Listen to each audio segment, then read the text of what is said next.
joins the players who will be unavailable for the semi-final. First Italy, now Portugal fall. Sam's in there! Unable to take part today. England, Sam, you're out. Gascoigne, he can finish it here. Oh, Seaman. And England go into the semi-finals. Hello, yes, who will it be? Semi-finals day in Euro 96 has arrived, and with it, the one that's got the whole country in a frenzy. England against Germany for a place in the final. All quiet here at the England team hotel in Buckinghamshire as the players take their pre-match nap. All the walking wounded trained this morning, but as usual, coach Terry Venables won't announce his final lineup until just before the kick-off. There'll be one certain change, though. Gary Neville is suspended. Paul Ince comes back after his one-match ban. Incidentally, on the Jurgen Klinsmann front, Terry Venables received a fax at the hotel today telling him that Klinsmann actually trained. But with so much disinformation about, Venables, like the rest of us, will just quietly wait until the German team is officially announced. I wonder if he'll be in for a surprise. Well, Chancellor Helmut Kohl is among those who've sent goodwill messages to the German hotel here in central London. As for Jurgen Klinsmann's role, despite one German newspaper claiming he will be fit to play, Klinsmann was not among the players who took a morning stroll in Hyde Park, and he's told German television he will not be fit to play. But Klinsmann will be on the team coach that leaves here at precisely 5 p.m. And by the way, the Germans have booked their hotel rooms until next Monday. Now that, I guess you would expect, Len, wouldn't you? Very much so. The Germans booking their rooms, they expect to go through. Yeah, of course they do. Yeah, they're going to be coming here very positive, yeah. Decision day for Terry Venables, because there is no Gary Neville. How do you think he's going to play it today? I think, looking at the Germans, Terry knows them inside out as well as the Dutch, and I think he'll want to play a back three. I think Phil Neville might come in on the right side, or Steve Stone. As a wing back? Yeah, and as a pushed-in fullback. Yes. Yeah, and I think that their best player for me is Ziege, coming down the left side, and he needs to nullify that. If McManaman's up against him, that will cause us problems defensively, and I think Steve McManaman might be able to float a little bit. And you go along, I mean, you do believe there's going to be no Jurgen Klinsmann in this side? Without any shadow of a doubt, I Yes. think you know, it would be a big turnaround if he did play. But I think I was up at Old Trafford and he did get a nasty injury. Which means that they have got problems. Bierhoff obviously has got to play as a striker because he's also lost his partner as well, Klinsmann, hasn't he? They've got a couple of options, yeah, but that's where they've looked a little bit lacklustre up front as a partner for Klinsmann. And maybe Scholl, is it? Scholl might go in there and play just off Bierhoff. And if that happens, then they're going to pack the midfield. We'll see. And England have to find another Dutch performance. Without any shadow of a doubt, I feel we need to get back to that sort of performance. I think we've got to improve on the Spanish performance in the 90 minutes anyway. So can Terry go out on a winning flourish? Here he is with Gary Newbon. Terry, it's the biggest game in England for 30 years. How comfortably does that sit on your shoulders? Well, it's obviously high-pressured. There's a lot of expectancy. Everyone also knows what a good side they are, but we're ready. What does it mean to you personally? Well, it means the same to me as I should think it means to every Englishman. We're all very proud of the way the team's gone so far, and we hope to continue. Would you say it's the pinnacle of your career so far? I would say so, yeah. Do the players sense it's something special this evening? I mean, they've had 4 games already, but this one... Yeah, well, of course, the nearer you get, it always will be. It's... every game has been important. You can't be more than 100% committed to what you're doing, and that's where they are. They're level-headed, and they're waiting to play. It's been very relaxed here, but is there a sign of a few extra nerves? No, everyone's fine. Everyone was great in training this morning. They were relaxed and preparing right to the end. Why are the Germans so formidable in these competitions? I think it's the experience of being through the competitions before, retaining what they've done and keep adding things to their game, and knowing what world football is all about. They seem to be quite tight as well. I mean, they keep coming at you, let you make them counter-attack and all sorts of things. Yeah, they're very quick on the counter-attack. We're going to have to be sharp. We know that what our game plan is. They don't move too much, but they will move. They will mess around with their front and midfield players. and try and release midfield players to get forward at us. Also Sammer from the back, everyone knows that. It's, you know it, but you've got to deal with it. Could be that last 4 days for you, could possibly mean 2 more matches for you, Terry, personally. Is it a bit of bittersweet feeling for you, this?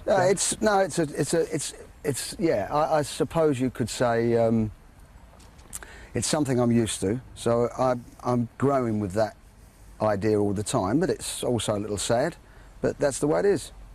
Good luck tonight. Thanks. We want you to do it. Okay, so do we.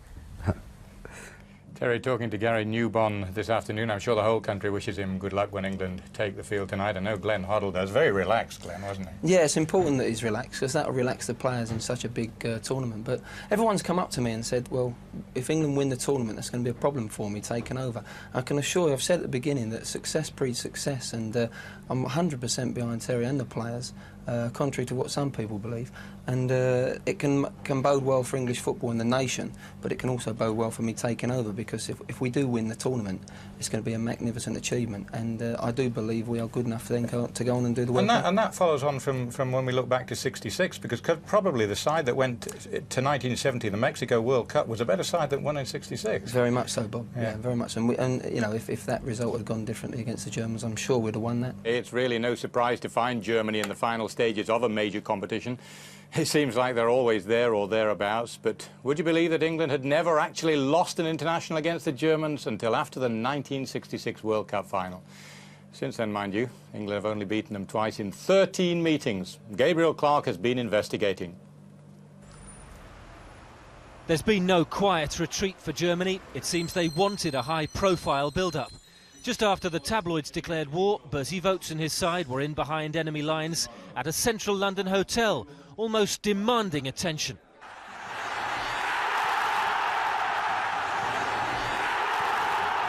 What, they're aggressive team? They don't make mistakes. A machine. Very well organised. Professional. Great fighters. If the old formidable qualities are still there, Jurgen Klinsmann isn't. That's why many experts now reckon the Germans are beatable, Brian. Beatable at the moment, I think, the Germans. Yesterday, Vogts made England favourites and even suggested Gaza might be shedding tears of joy this time round. But Vogts still has a goalkeeper, Andreas Kopke, whose performances have rivaled David Seaman's. And perhaps the player of the tournament so far in Matthias Sammer, the sweeper who can turn himself into a match winner. Whoever plays with him, the German system won't change, and nothing can dent that inherent self-confidence. I just hope that it's a spectacular game for the crowd at Wembley. It will be a fantastic experience for every player to play in such an atmosphere, and yeah, we just can't wait.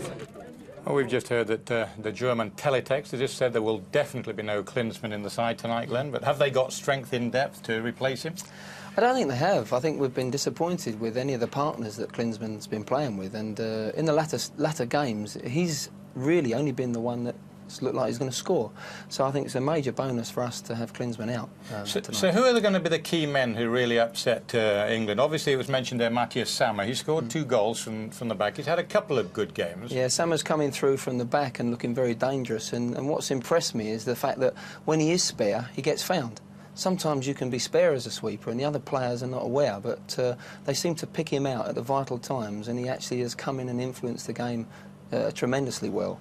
But for me, I feel Andres Müller owes them a game. Yeah. He started well against the Czechs, but they gave them too much respect, the Czechs did. He's had a poor tournament, you're saying? He has, and I think if he plays tonight, I think he owes his manager a terrific performance. And England have got to watch out for your star man and my star man in a way for the Germans, Christian Ziege. I think he's a wonderful player, the best sort of pushed-in left-back, if you like, in the tournament, possibly in the world.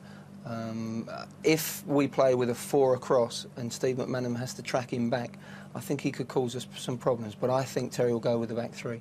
Obviously Germany have got the recognition of being an excellent side over the years and won many great things, and we're on the way there, and if we can get past this, then I don't think there'll be any stopping us. When we played the Dutch, you know, everybody wanted us to win because they'd beat us quite a few times in big games, you know, in which the Germans have as well, you know, so It'd be nice to put one over on them. For us, it's the biggest game of our careers, and really and truly, everybody's saying how well we've done to reach the point that we have, but it's not good enough for us. We won't be content unless we pick that trophy up on Sunday.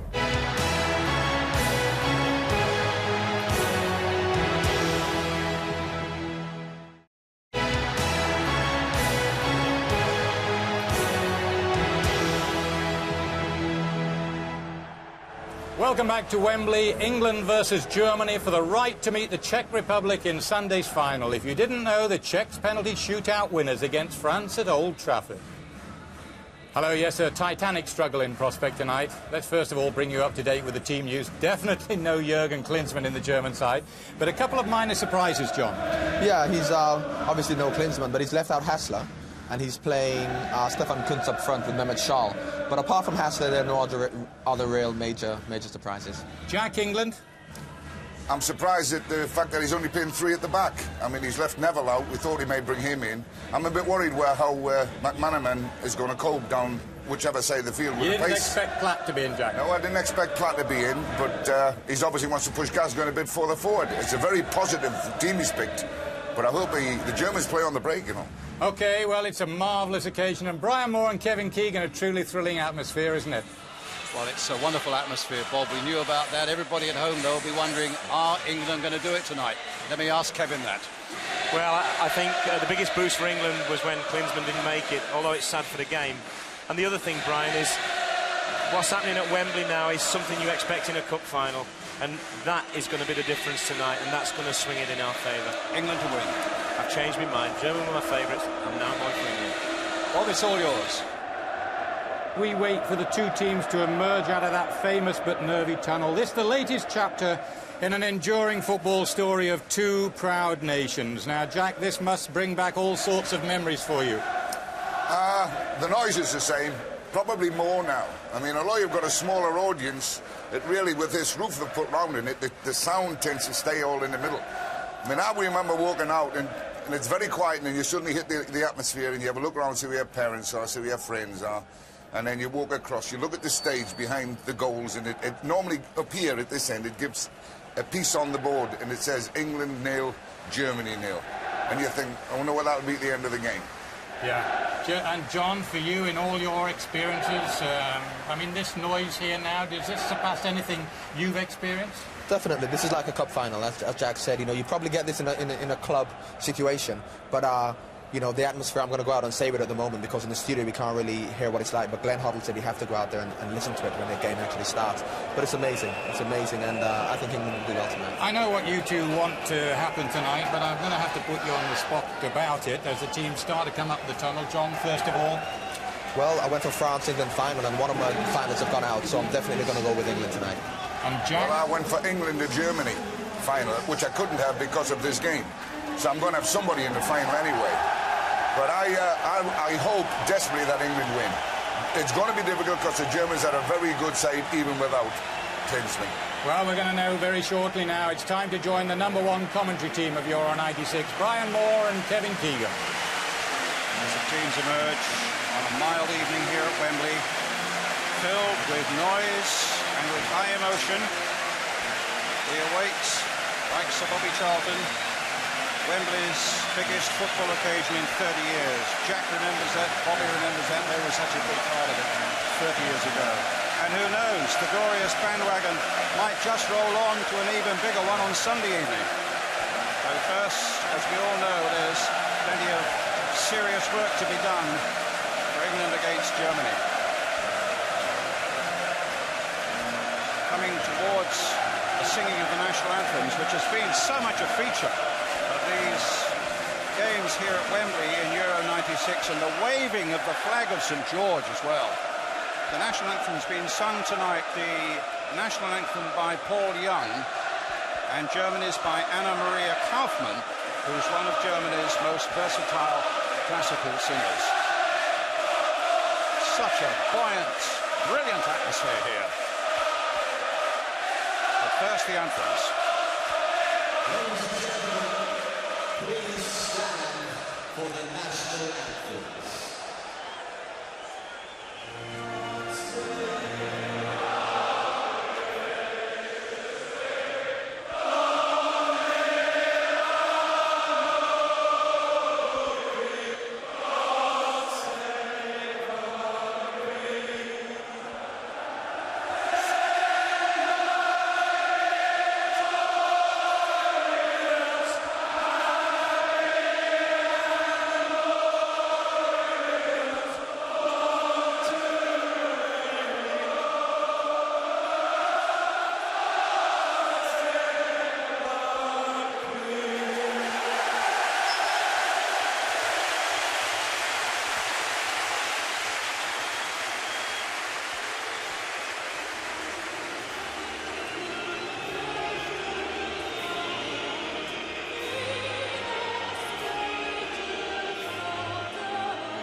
Superbly sung. A slight hiccup, it seemed, over the first national anthem. But the handshakes, which I think it's a terrific innovation, that. I'd love to see that brought in on every international we play at Wembley. I think it's the right way of setting about your business. England in those highly controversial, they say indigo shirts, dull grey, others say. And this is the team. England without right back Gary Neville, of course, suspended, but he's not replaced now by his brother Philip. It's David Platt who comes back into the side. Terry Venables obviously wanting to stick to the tried and trusted.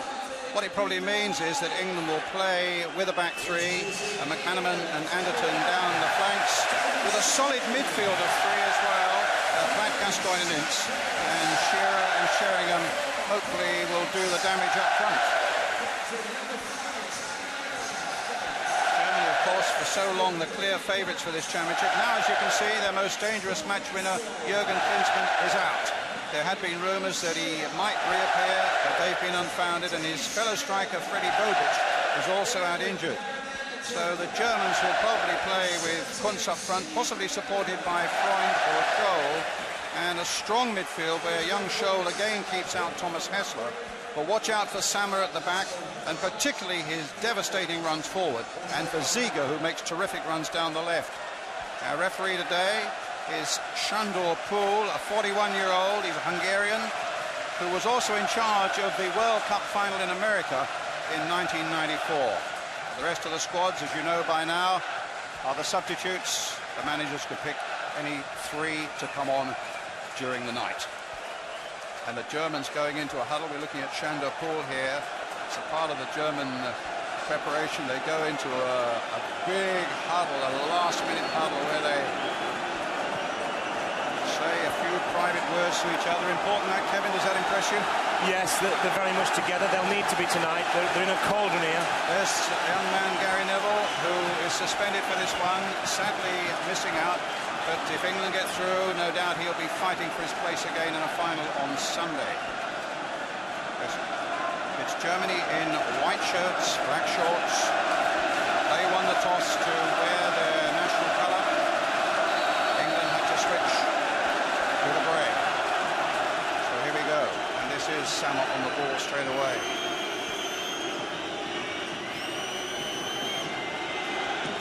Some might feel that Germany, without Klinsmann and without Köhler, one of their main defenders who was injured in the opening game of this tournament, might be a little bit on the ropes, don't you believe it?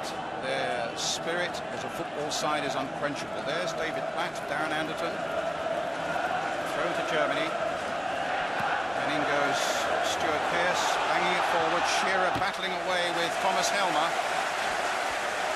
That's going to be quite a battle between those two tonight. Helmer's a terrific defender. Gascoigne will tease them, hopefully, and find an opening somewhere for Shearer and Sheringham. Big Tony Adams, who seems to have grown even bigger with the England captain's armband on. And a really garish outfit for our #1 goalkeeper, David Seaman. Hit long by him.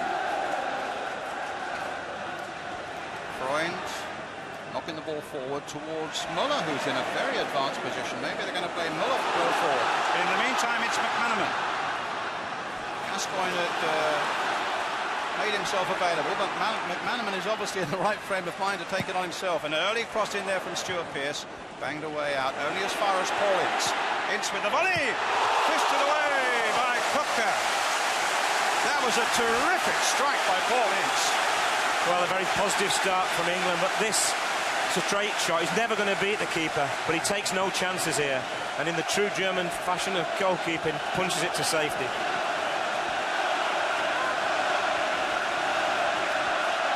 Start for England. Gascoigne with a corner. Kupka, who's just signed to play for Barcelona, a 2-year contract with Bobby Robson out there. And referee Poole unhappy with presumably with a bit of argy-bargy that's going on in the 6-yard area. It always happens. Hit towards the near post, a little flick on. It's a goal for England! And Shearer has done it again. His 5th goal in 5 games, A smile from Brian Robson, delight from the English fans, and the perfect start. What a start this is, Brian. We've been really deadly from set pieces, but we really capitalise here. Flick on from Adams, and of all people to leave unmarked, Alan Shearer. That's his 5th goal. Beautiful delivery from Gascoigne. A lovely flick on by Adams. A superb swooping header by Alan Shearer. And England 1 up.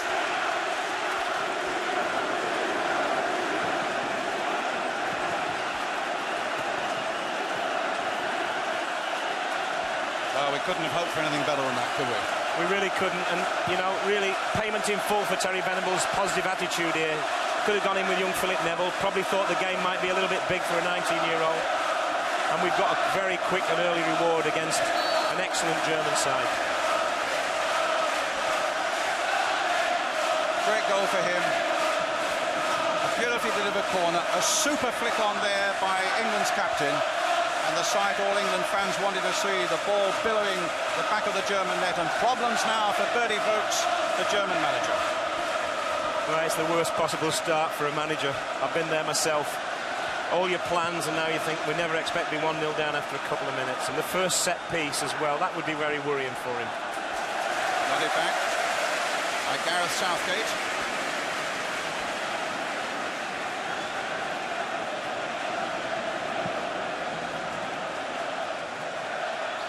Shearer leaping for this one, but gets beaten by Helmer there. That's battling through. But Dieter Eilts, number 21 for Germany, getting there first. Wow. What a great start. Another note to be made, to be delivered at half-time. Just probably written well done on there, Brian. I mean, they've worked very hard on set pieces, and we've said before how unlucky they've been.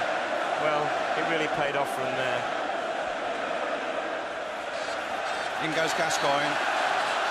A rash tackle that on the back of Sammer. Got a bang on the head as well, Gascoigne. And Sheringham getting a very strong talking to from the Hungarian referee. I didn't really see that he was that involved. I think he wasn't involved. Germany take the free kick. Sammer playing it forward. Here's Shearer again. Free kick to England. Unfairly bundled off the ball by Sammer.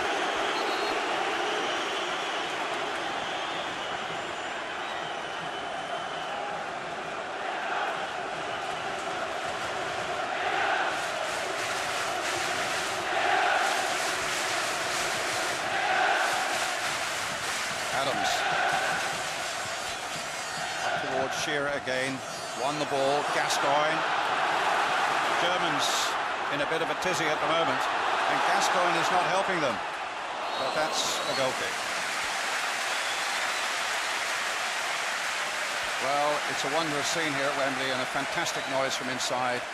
And, well, as I say, their spirit is unquenchable, the Germans, when it comes to football, so please don't start counting chickens yet. That's for sure, Brian. The one thing I knew from my 3 years in Germany, they don't bottle it, they don't lie down. They keep plugging away, and they've got a lot of invention in this side, despite being without Klinsmann. I do worry how they're going to score goals. As an Englishman, it doesn't worry as much as it normally would if it was our team, that's for sure. Stefan Kuntz, the man who's furthest forward for them still. Handball by Eilts. He picked the ball away, but he said to the referee, "I just didn't hear your whistle, ref," and I must say, I can well understand that.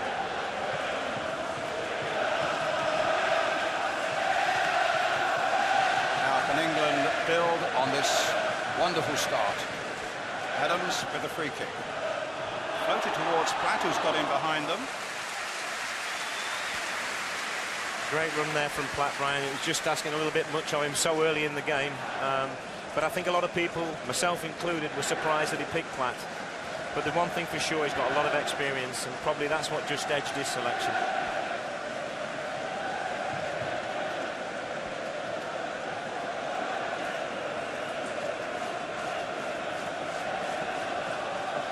Kopka's kick, knocked on by Sammer. This is young Scholl.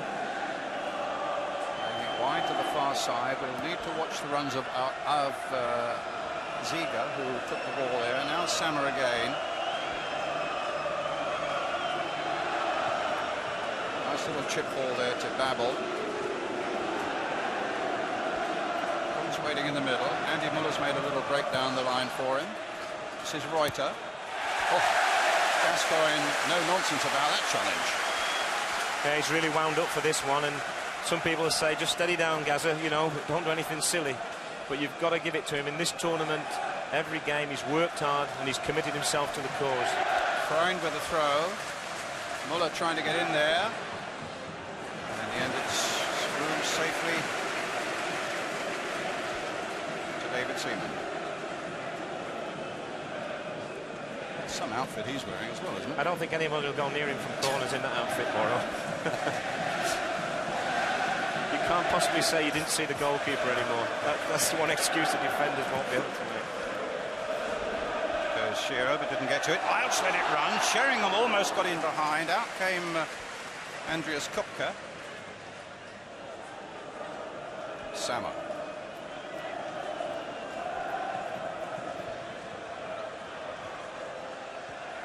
Iltz, or rather Ziga. And now Sammer. Babel. Leaving it to Reuter, who's vastly experienced, was in Germany's 1990 World Cup winning side. Sammer again. Played for Helmer. And then to Ziga. Sammer. England, everybody back behind the ball. Reuter. Andy Muller. Down the line, a very good, well-measured pass. Muller gets it back again. Playing it now for Iltz. Now the Germans coming into it. Helmer. He's got Ziga outside him. Kuntz waiting in the middle. Need to deal sensibly with this. And here's Southgate getting it away. Up towards Sheringham. Nodded down comfortably by him to Gascoigne. Swept to the left-hand side, but too wide. The moment you just get the feeling the Germans, like a boxer that's had one hell of a punch on the chin in the first round, they're shaking their heads and trying to sort a few things out, aren't they? Well, the last thing they want to do, Brian, is concede another one, because then you're talking about mountains the size of the Alps to climb. But they'll just get on with it. 8 of these players play for 2 clubs in Germany, so they're used to playing together. And they'll just keep plugging at it, as we said before. They won't be rattled, because that's a hallmark of the German team, always has been. But England now just got to knock it around, be patient, and then break quickly on the Germans. They're causing a lot of troubles here tonight. Foul on Stuart Pearce by Scholl. Mr. Scholl doesn't know Stuart Pearce's reputation, I think. If he did, Brian, he would never do that to him, I can assure you. No. Wasn't that a brave penalty that the Nottingham Forest man took? Yeah, I thought it showed tremendous guts and character, and I think everybody felt what he felt when he turned round and looked at the crowd. He deserved that moment, and there'll probably be more to come in this championship for him. I certainly hope so. Muller, Scholl. Right comes for Southgate. Played for Stuart Pearce. Trusty left boot, hitting it high and forward towards Alan Shearer. Shearer and Babel, and it fell in the end for Kupka.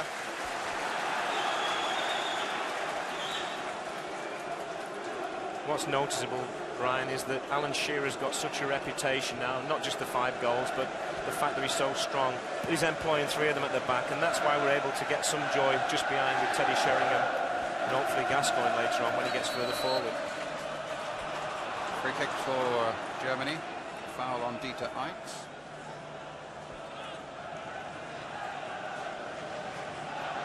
Sammer's there, Babel's gone forward, Kuntz is there, Elmer's in there too.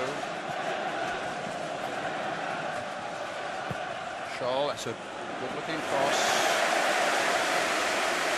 Doesn't matter what gear you've got on, Brian, it's how you goalkeep, and he's been the keeper of the tournament by far. There's been some good ones, but he's certainly way out ahead in those stakes for my vote as goalkeeper of the tournament.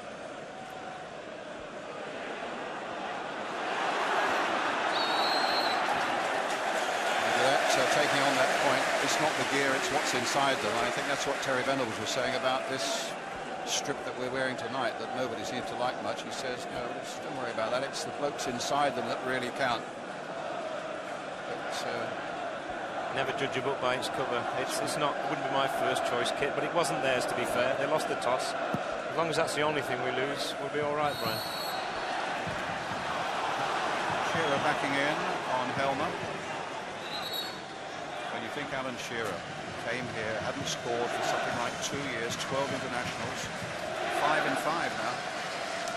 Yeah, but it doesn't surprise people. We said before the tournament he could set the tournament on fire, you know, and he certainly has. And he's the one forward along with Klinsmann who's actually enhanced his reputation.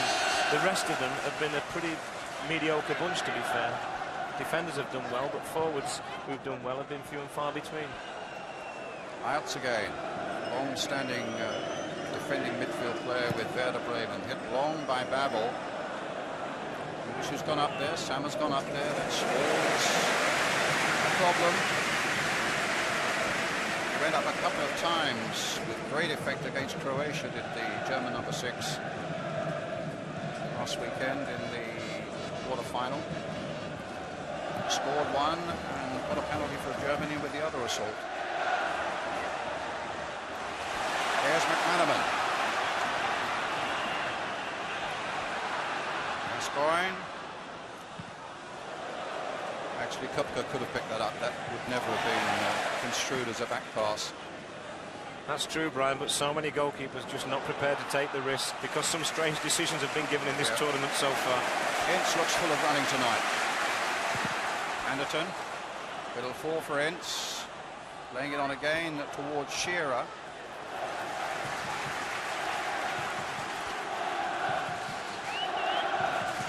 He's had a tremendous tournament out there.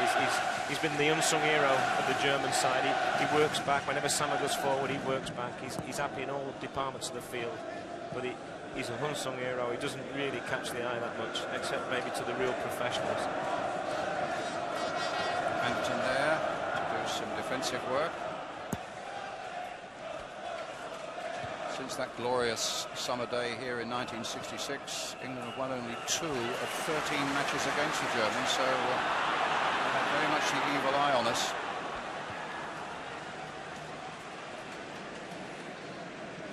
It's Reuter.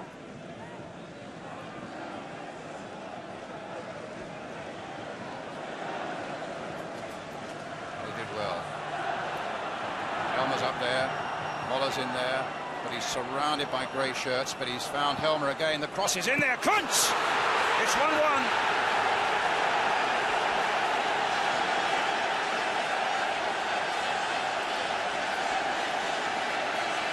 Well, that is a major blow.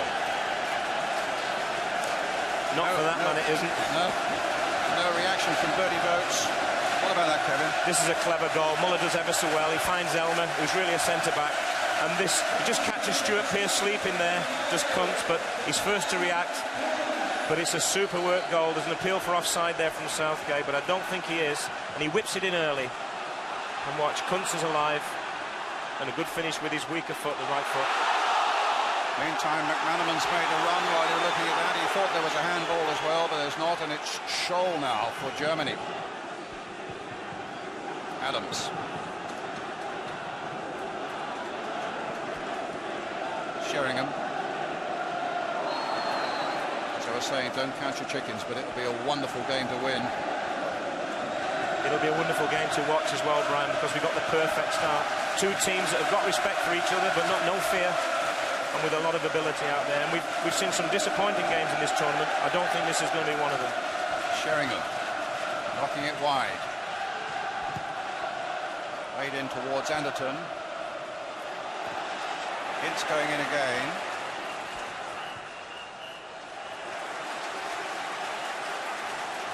His first goal in Euro 96. Stefan Kuntz, who plays his football in Turkey for Besiktas, the Istanbul club. Here's the man who really made it for me, though. I mean, there was a lot to do. You've got to remember, this guy is a defender, in their view. But when he gets into those areas, Brian, he's as good as any forward.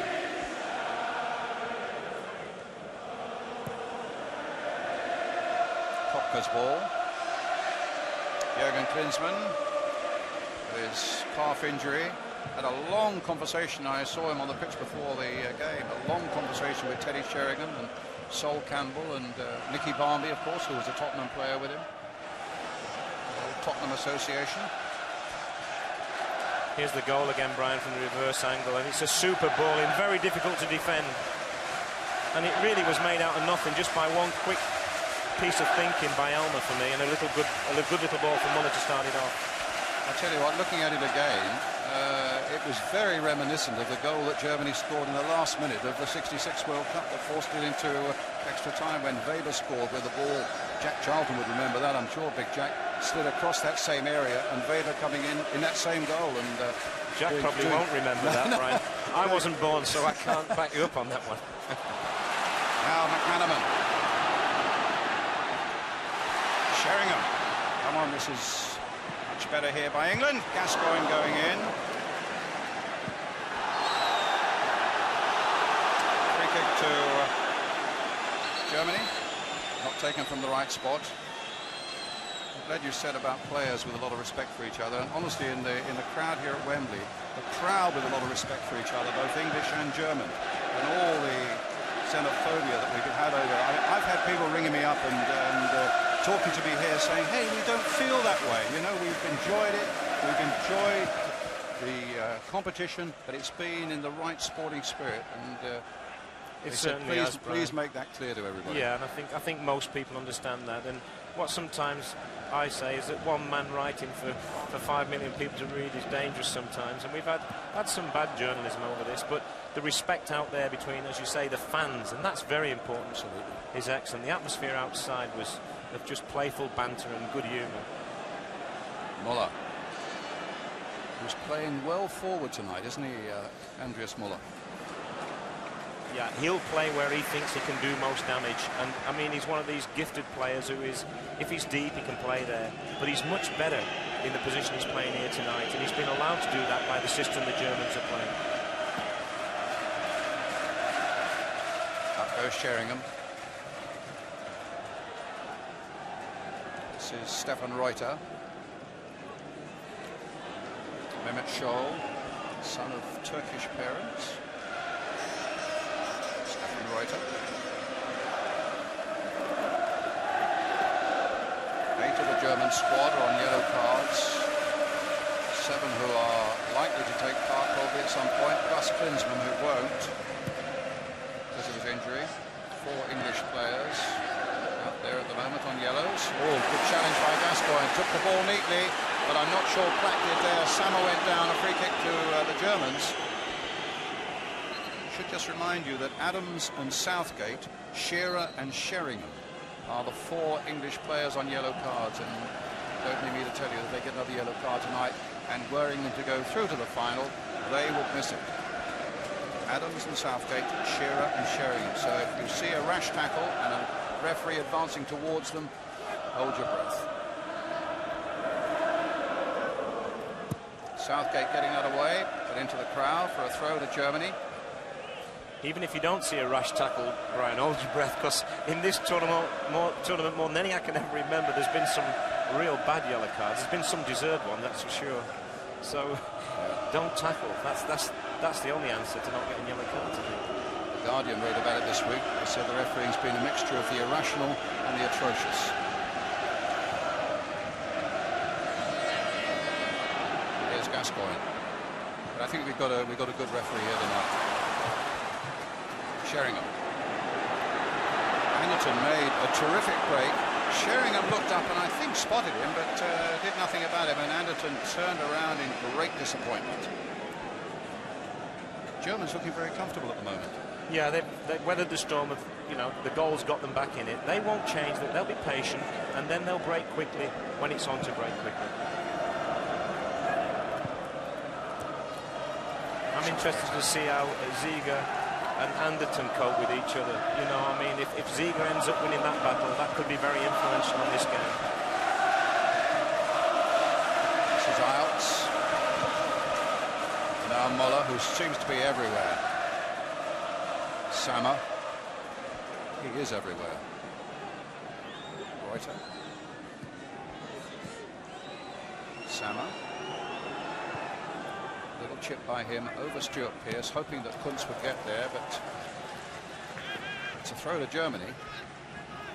The way the Germans play reminds me of a concertina. It doesn't matter, really. The numbers don't mean anything. If Sammer goes forward, Eels comes back. If Babel goes forward, Ziege comes back. And, you know, it's not as if they're worried about being defenders. They can cope with that. They've got the confidence to cope with it. Freund with a long throw again. Elmer's in the box. Muller's in the box. And Ince. Oh, goodness, we made a hash of that. Trying to get it up towards Sheringham. Scholl. Babel. Back to Iltz. Taking Kevin's point. Sammer was out of position there because he'd gone forward. Iltz took the position in his place. Now Sammer is back, and here's Ince. And now David Platt. A little touch now for Gascoigne and Gareth Southgate. Not a good ball by Gascoigne. He tried to reach McManaman, but German was in the way. Babel playing it towards Ziege, making one of those runs you see, and Anderton actually coped with it very well, but England almost putting themselves in trouble. Adams got them out of it. Southgate hitting it long, no chance for Shearer there. I think Adams has done a tremendous job for England. His leadership qualities are without question, but his fitness was questioned. But he's never looked out of sorts. He's never looked unable to keep the pace of the games, and he's been a real leader. That's what I see in him. You look at him and you think, yes, he'll lead us. Sammer again.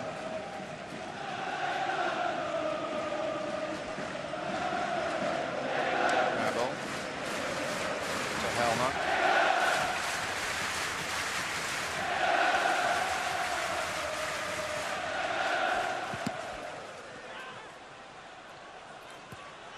Nice with Platt.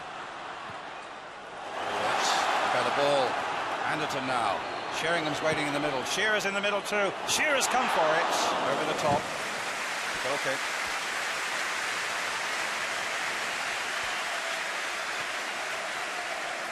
Well, this is a great run from Shearer. He sees Sheringham go near post. He pulls away. Unfortunately, he's going at such pace, there's no way he can direct the ball down. But that's the first time we've really attacked since we scored. Absolutely. Just going to make the point. The attacking players come at the other end.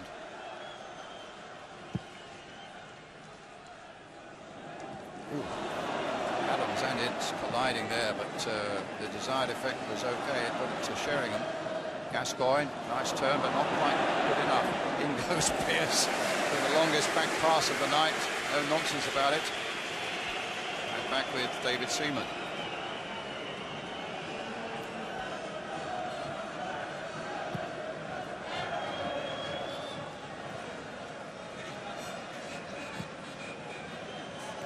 Pearce. McManaman. Nicely played on for Sheringham. Who's available? Gascoigne is, so is Ince. There's Ince. Yes, he played it just a little too far forward to be able to control the second touch. Oh, Adams has given it away, but he's got it back again from Muller. Did well, and McManaman, no, can't keep it in play. He only borrowed him the ball there, didn't he? Having lost it, there was no doubt in my mind, or I think the capacity crowd here, who was going to win it back. Here's a guy we've got to get in the game, McManaman each, and Anderton as well, but really more importantly McManaman, because he's the one player in this tournament who, when he starts to run at people, has really caused problems to defenders. Muller to Helmer. Seeger's gone down the line there. It's a free kick, foul by Darren Anderton. I think the referee's doing a great job. He's not letting anything silly going on out there, up and out there. Nothing is silly between these two teams, but he's not booking everybody for the first rash challenge, which is slightly mistimed. Bad ball played there. Andy Muller, I think, of all people, to McManaman. Got two facing, and that shows you what the Germans think about him. And Sammer. Oh, that was coolness personified there, chesting that down in the 6-yard area with Sheringham right on him. And just banged it away. Matthias Sammer. former East German international. Hanneman gets it back to Sheringham. There's Gascoigne, but Gascoigne was looking up, and as he looked up, Freund came in and dispossessed him. Freund taking it from Scholl. Kuntz is up ahead again. England asking for an offside, but not given. So Kuntz again.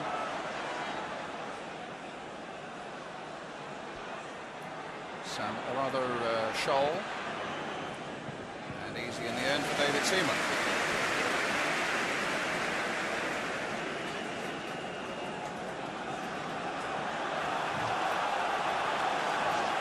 The old warhorse again, Stuart Pearce.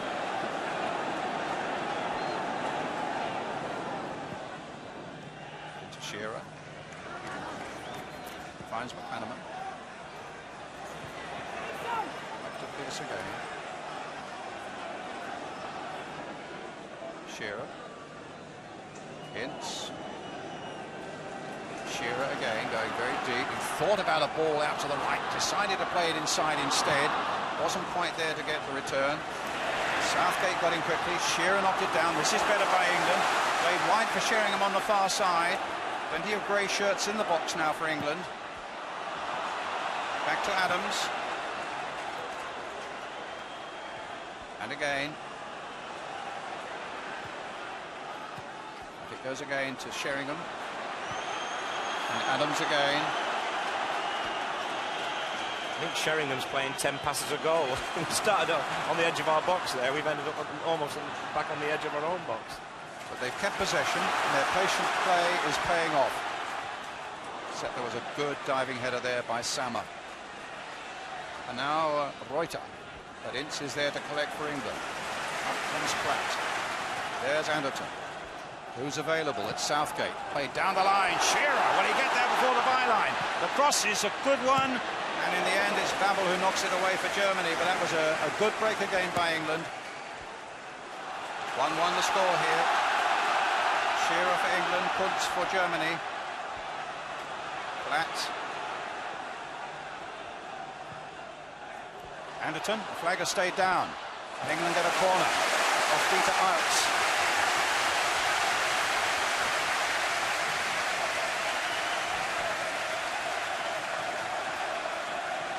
And it's going to be Anderton to take it. It's a good ball in here, yeah. Good control, but great defending from Arts again. He really is the man he's the insurance policy in this German side. Again, Adams at the near post looking for the flick on. The Germans will be alive to it now. They'll be marking Shearer. Babel is right on Shearer. Different sort now. Oh, goodness, that was Sheringham, and it turned from an almost impossible angle. You wondered how on earth we got it. I think that might have gone in, you know. You just can't stop this. I mean, it's incredible. It's behind him. He's got no right to get a good strike on this, but he does, and I think he gets it just inside the post. He does. And it's it's Reuter who clears it off the line. You know what they're going to do with that corner, but for some reason, no one can stop it. Here's Platt. This is a better spell by England. Anderton banging it in towards Shearer. Shearer's header goes behind for the goal kick. Oh no, corner. Came off the German. Quite right. He headed it first, but it then touched the defender. And this is a better spell. We look much better when we're more positive. I think the side that Terry's put out is a positive side. You know, he could have elected for another defender in there. And we're more comfortable in their half than we are in our own, that's for sure. Right, here comes the corner. Just past the half-hour mark, 1-1. Gascoigne's in a bit of space on the edge of the box. All sorts of signals going out there to Darren Anderton. Sheringham's peeled away. And in fact just got a touch on the head there.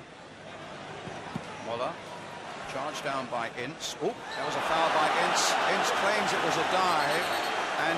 And Freund then wanted to shake hands with him, and Ince was having none of that. This is very good refereeing because he pulls out of it, Paul Ince. But the German didn't know that, and he was trying to ride it. And I don't think either of them really deserve to be penalised for that. Well, England are penalised to the extent of a free kick, but there were happily no yellow cards there. Here's Babel. Plays for Bayern Munich. To Sammer, who plays for the German champions Borussia Dortmund. He also had a spell over in Italy, and it didn't work for him. So he's not always been the accomplished player he looks at the moment. Maybe that experience and the failure out there has helped make him a better player, Brian. Here's Scholl making a break, but it's a goal kick.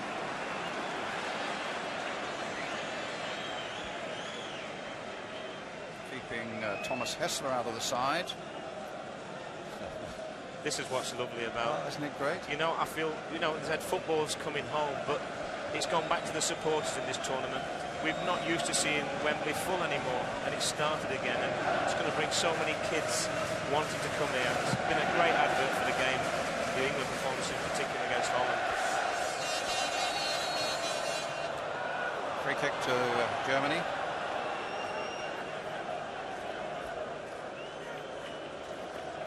Those face paints are all right, but if you start to cry, it runs all over the place. So let's hope it doesn't come to that. Exactly.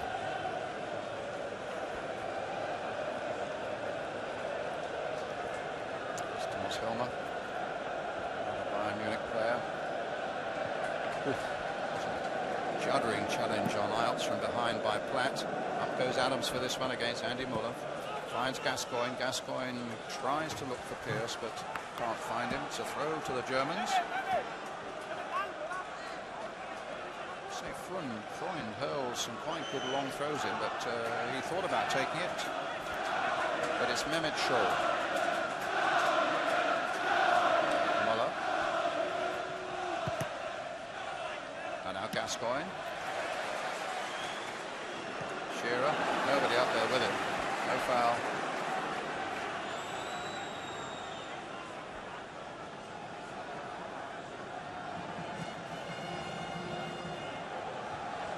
It's a really even contest now, isn't it?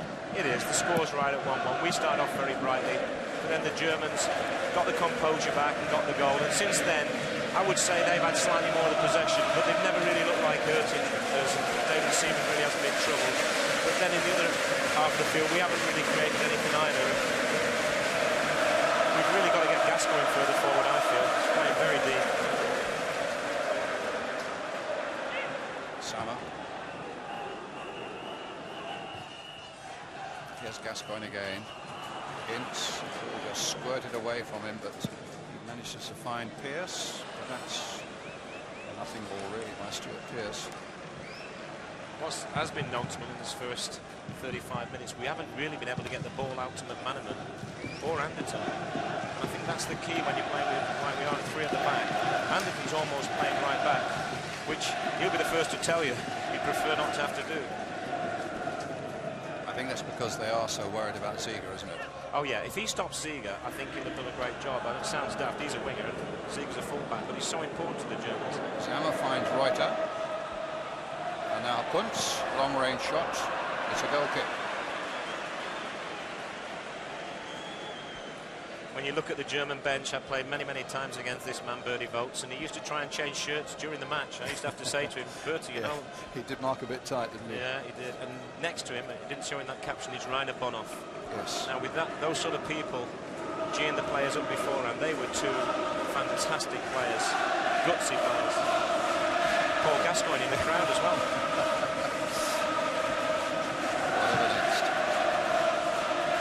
Said he was all over the pitch, but he's managed to get on the terraces as well. Goes Shearer. Hustled by Helmer. Throw to England. Anderton got up quickly to take it.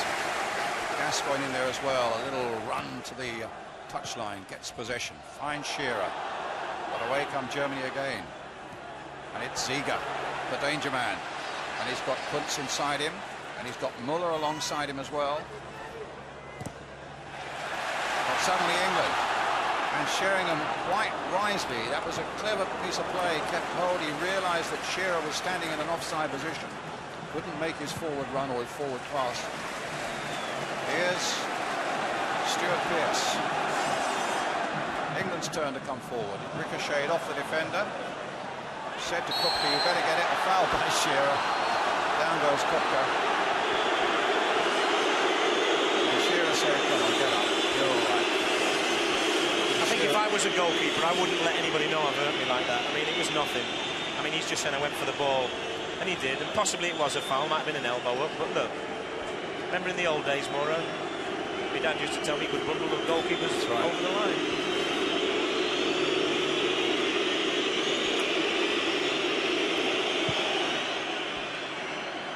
See Terry Venables there, just slightly worried because after a great start, we just look to have lost our shape a little bit. There's no doubt about it. The Germans are much more comfy playing this slow passing game. You know, all the players are comfortable in possession. I'm not sure that all ours are.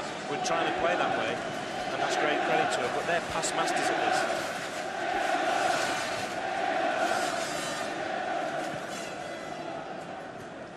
Well, they've recovered splendidly from that early blow with that Alan Shearer goal.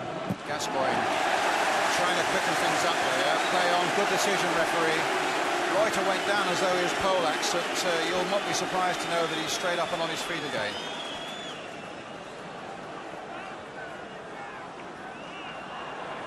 Adams to Ince to Anderton.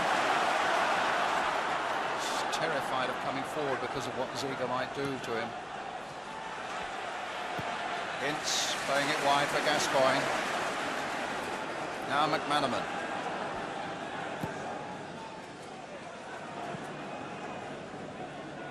Teddy Sheringham. Pearce. McManaman. Notice tip of Kevin, isn't it? And every time he gets it, there are two there watching over McManaman. Reuter has an ally alongside him, whoever it is. They've done their own work, Brian. You know, you don't have to be a genius to know that up to this point in the tournament, McManaman has caused defenders and defences all sorts of trouble. And the Germans really are very good, not just at man-to-man marking, but knowing when to pass on a player. And that's what they're doing to McManaman now. They're passing him on at the right times, and he'll be getting very frustrated because he likes that football at his feet, and he likes to run at people. But the other person, I think Sheringham's got to get further forward. I mean, he's doing a good fetching and carrying job, but he's way, way behind Shearer. Gascoigne. Anderton. Saw a gap, made the most of it.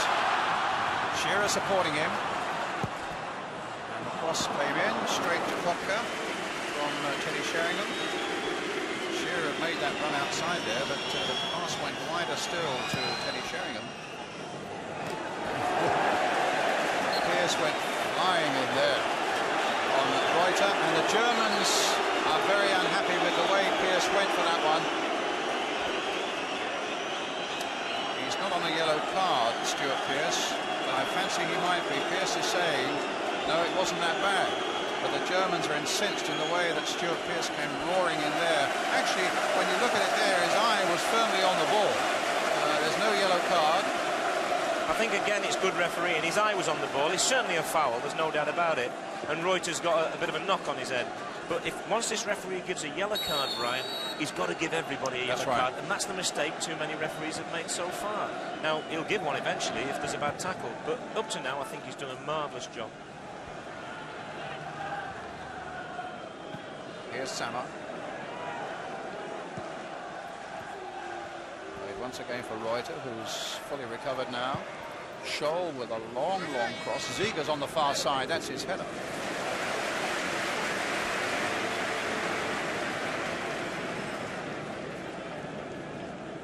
On the breakfast table tomorrow morning. His notes will find something pretty dramatic for you, I'm quite sure. Back it goes from Pearce.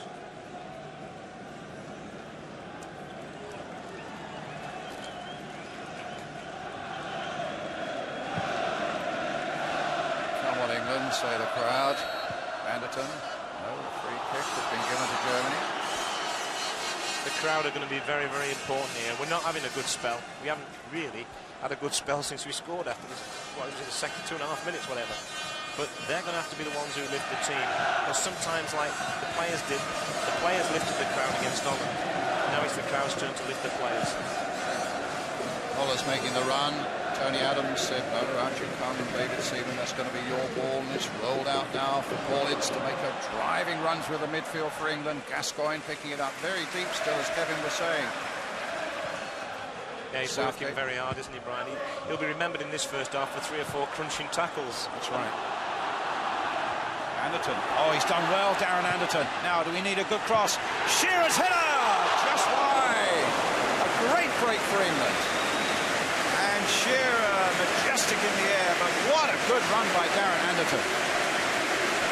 And a super cross to finish it off.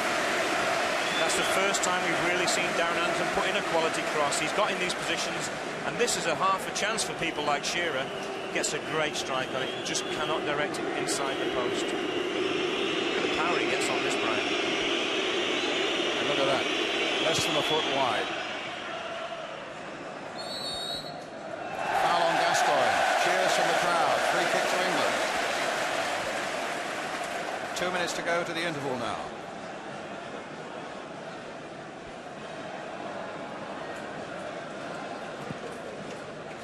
Floating it towards Gascoigne.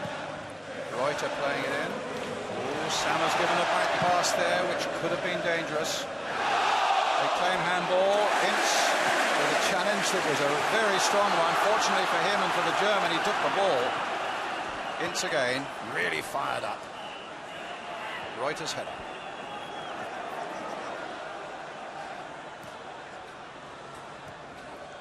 McManaman. Anderton.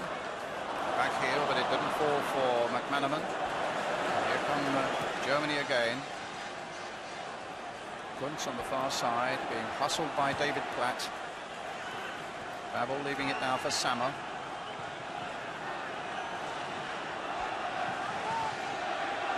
Helmer.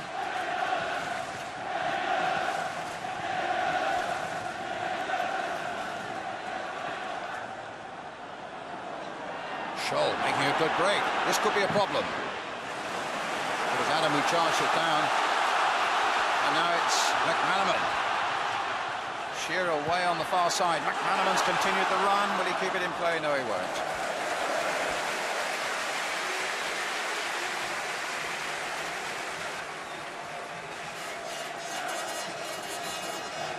You just said there, Brian, how fired up Ince was. I think one of the problems we've got there, it's a crazy thing to say maybe, but I hope you understand what I mean. I think Gascoigne and Ince in particular are probably too fired up, if that's possible.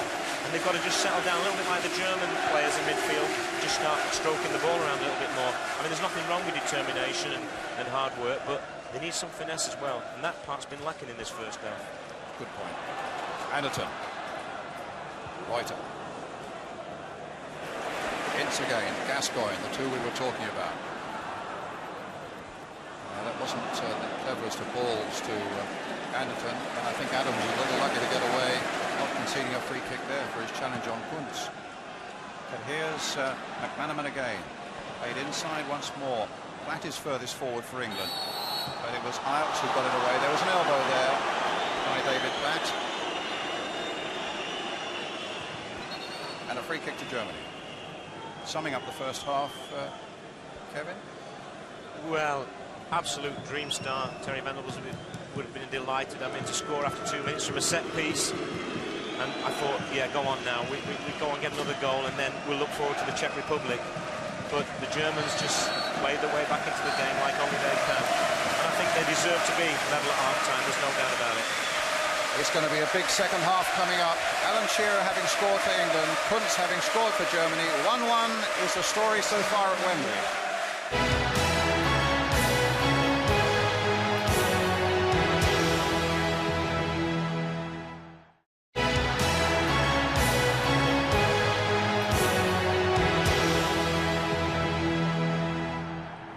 Welcome back to Wembley Stadium, a tense, oh so tense Wembley Stadium, because it's England 1, Germany 1, and Jack, it started all so well for England, didn't it? Great this, Adams, good flick on, and a diving header by Shearer. Yeah. The standard rule in football, I've done that with I've done this one myself so many times, it was nearly me doing it. Just a little touch on and hope somebody comes in and gets the knock in. It was the perfect start, John, wasn't it? Very difficult to defend against. You know, I think every club in the Premier League has a near post corner, and this worked to perfection. If it's a great delivery, great flick, there's nothing the defenders can do. And with someone like Alan Shearer around, you know, very often that'll end up in a goal. Now, it all came, that corner, in fact, materialised. He's entitled to have the joy there. It all materialised from a Paul Lynch shot, and I was very critical of this goalkeeper Kopke, because I don't like the way he punches everything dramatically. Well, it's a smashing shot. They're very spectacular, the German keepers, and the European keepers tend to like to punch instead of catch. but that's bread and butter to a keeper, as you well know. I think David Seaman would have caught that. And that cost him the goal. In his chest, he would have caught it in his chest. Yeah. When he was punching it from there and he's jumping. And when nearly mistimed it, Jack. Yeah, I mean, you never put your fist, Bob, as you know, to a ball like that. Anything can happen. Yeah. It skid off you, anything at all. Let's talk about the German equaliser. It silenced us, really, didn't it? I thought we let them build up a little bit too much down the right-hand side and get the ball across. Now, is there any question, are they offside no, there? They're facing... Before the ball's played, they're coming back onto the right side. They're coming back on the side. But he should never have been allowed to have this ball in turn. So he was too far away from him, Southgate. When he knocked the ball across, it's a standard ball in behind the back three. And... I think they were quite fortunate because, as you see with the cross, it went through Gareth Southgate's legs. Any other day it could have hit him. I think that actually put Stuart Pearce off because Pearcey got caught a bit with the lad coming behind him, and you see it went through his legs there. Pearcey's on his heels, and Kunz comes in and slides it in. But it's fortunate, but, you know, those things happen. They had a little spell then, John, without any doubt, didn't they, when we were really worried? There was a possession spell, but at least England began to show something, and they had I would call it a Tottenham ploy, the corner, where they went close, England. They've tried this corner a few times in the championships, and, of course, it's a Tottenham corner, and there's not a lot you can do to defend against it. Teddy's an excellent striker of the ball, a great technician, and he's got a good strike, and that was probably sneaking in the bottom corner. And then a wonderful Shearer header, Jack, from an Anderton cross. Alan is great at this, picks up a good position wide, and this ball is going to be crossed in here by Anderton. He gets a chance to settle and have a look, and Alan comes in, and he's attacking a header like that. He's one of the best header of the ball in the game of football, and that sort of a header, Alan. I think he would have been a bit disappointed not to hit the target because it was a good height, and he was coming onto it nicely. OK, now, what are you going to do? You're going to give everybody at home hope here, John? First of all, how do you see it? Definitely. I think that if England can keep Germany from around their box, Germany are going to have a lot of possession, but if you let them have possession on the halfway line, fine, but we mustn't let them get around the box. That's where they score the goal. And I think the second half, England will come out, and they'll press forward a bit more. Anderton and McManaman are being kept back. I think we can get them going, I think then we'd have a better chance. Jack? They're just causing us too many problems in wide positions. They've got two players, the two fullbacks are going wide into wide positions, and McManaman goes to the centre-back to get the ball. He knocks it to the fullback who's gone wide. And because you've got three centre-backs playing only, you know, it's very difficult for Pearce to get close enough to the winger, although he should. He's really got to get close to that wide man because that's the only way out, otherwise they've got to go back across the middle. And he's not doing it, and they're sitting there and they're letting the Germans develop the attacks mainly from the people who are getting wide. Right. And McManaman can't get into the game because there's nobody giving him the ball. OK, thank you for the moment. 45 minutes then left for England to impose themselves on this game. But what of the other semi-final? That was between France and the Czech Republic this afternoon at Old Trafford. For the third time in the tournament it went to extra time, and neither side managed to score the golden goal. So penalties, and they each had a faultless 5 before it went down to sudden death from the spot. Now it's sudden death. You score one, if the next one by your opponents is missed, you're through. Tedros will take the first of the sudden death penalties for France. It's saved!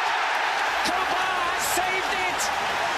And France are on the brink of elimination.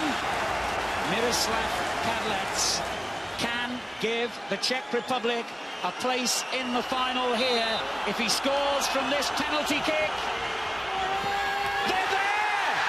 The Czech Republic are at Wembley, where they will play England or Germany, and one of the most amazing stories in the history of this or any other European Championship is almost complete. The rank outsiders against all the odds have beaten another of the big favourites and are through to the final. Yeah, an amazing story. Czech Republic in the final. Remember, it's Czechoslovakia. They did win the European Championship in 1976. Anyway, the second half to come here on this gripping night here at Wembley, and we'll be back in just a moment or two.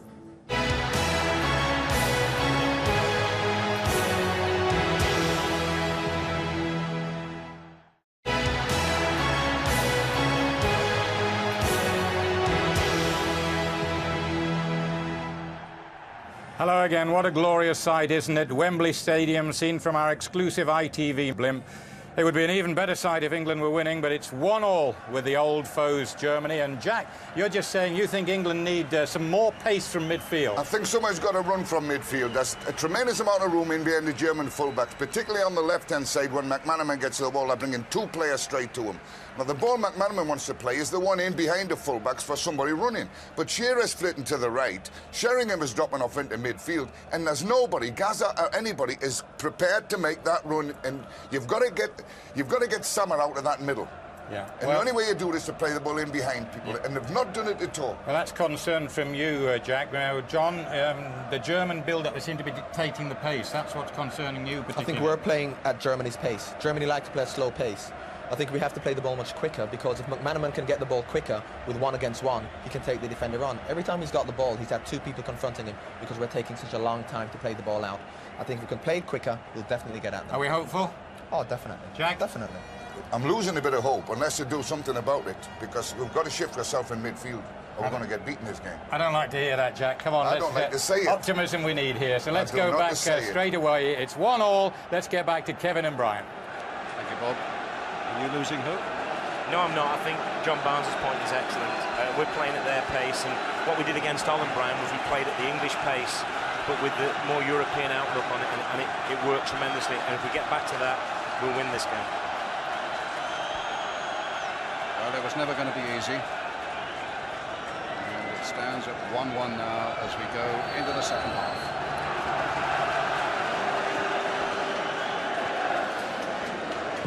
Anderton. Teddy Sheringham. David Platt to Paul Ince. McManaman.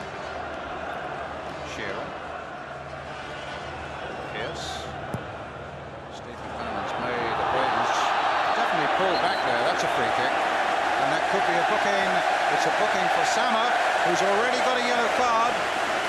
It's Reuter. It's Reuter. Well, he's also got a yellow card. So if Germany were to go through for the final, Reuter would miss it. So McManaman putting him under pressure. Another free kick coming up with Paul Gascoigne to take it.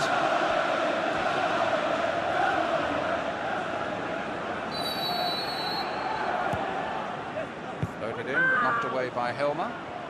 Gascoigne again. England's throw. The assessor must have gone down at half-time, see the referee, Brian, and said, hey, we need to make some money, get some yellow cards out. We have to find them every time we get one. Because well, it's the first yellow card of the game. McManaman. And Reuter gets it away.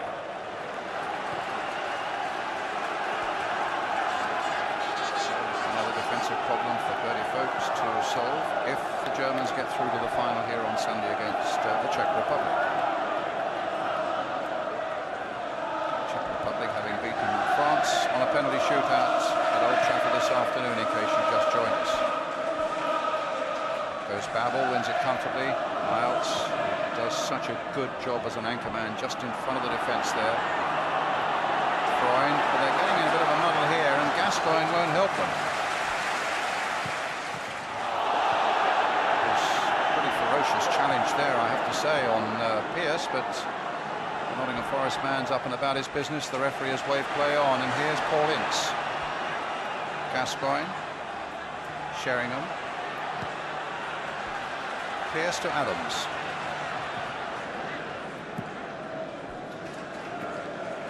And now Southgate.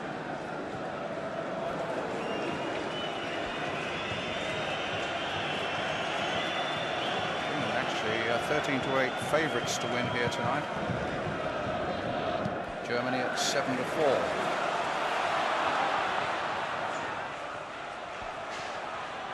Anderton.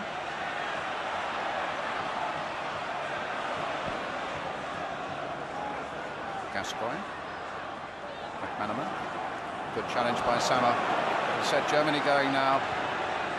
And it's Moller leading the way, taking the ball from Scholl. Kunz is over on this far side. And some good work by Tony Adams.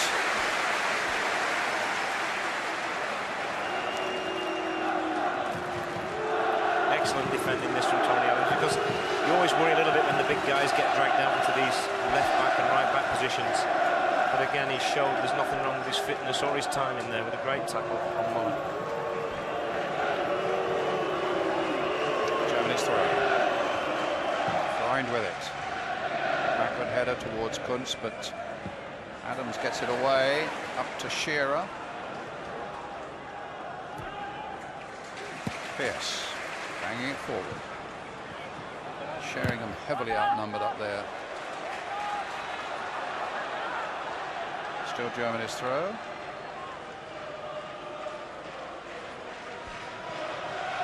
Bookmakers saying also that they had one bet of £20,000 at 2-1 for England to win the championship. And one of £10,000, which was at 7-1 for England to win before a ball had been kicked. One or two people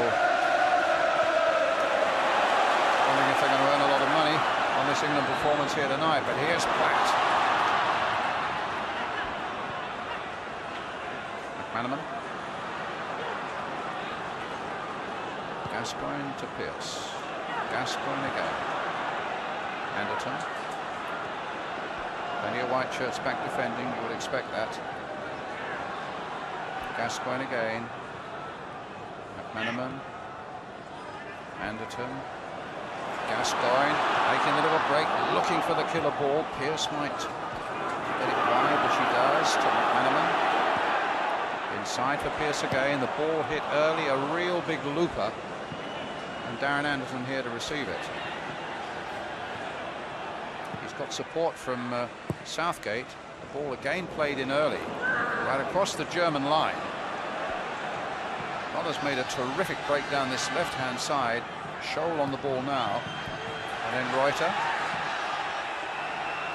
A lot of fluid movement there from Andy Muller, and Adams did really well. Stuck with him, and now England can break away again. Right. Anderton.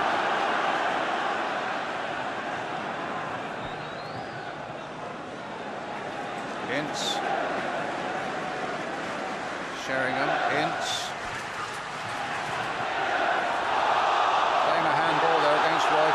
Crowd on the far side bellowed, but the linesman, who would have had a perfect view, kept his flag down. The referee, the player had his back to the referee, so the referee couldn't get something he didn't see. Anderton. Now McManaman, take him on. And he does so. But he gets to the byline. Sheringham's made a good little run, but Cook is there. That's much better from England. I know McManaman had a bit of luck there, but it's no good as just passing it and passing it and passing it for the sake of passing it. There's got to come a point when we get it to, particularly McManaman and Anderton, that they turn and go at people, because that's what they're in the side to do. Here's Platt. Anderton. Flick to the outside of the boot. Shearer there, ready to accept it. David Platt again. Gascoigne. Don't think Anderton will get there, but Gascoigne will pick up the rebound. A little ball flip to Shearer, played in by Anderton. Sheringham couldn't get a hold of it. Sammer was too quick for him there, and Muller might just be too quick for Ince, who's trying desperately to get back. Kunz is outside him. The ball comes off one defender, hits another, and is finally saved from going for a corner by David Seaman. There's the final example of the difference between the two sides at the moment. When the Germans break, Brian, they pass it a couple of times, but then they're always looking for some quick movement from somebody. In that instance, from Muller. Offside against Shearer. We tended to be a little bit more pedestrian, and yes, you can sort of read it easier. And that's the big difference between the two sides for me at the moment.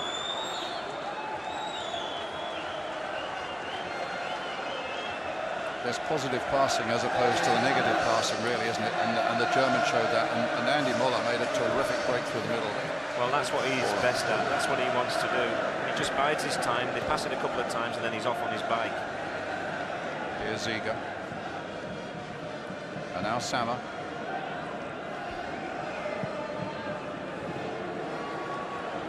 And Pierce banging the ball into touch for Scholl to get to it.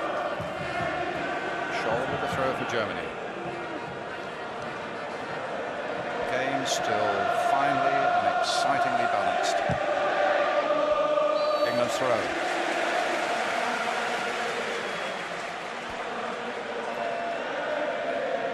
The crowd love it every time Stuart Pearce gets involved, because he is them out there, you know. That's how they would be if they were out there. You know, he plays with his heart on his sleeve, and he gives it everything he's got.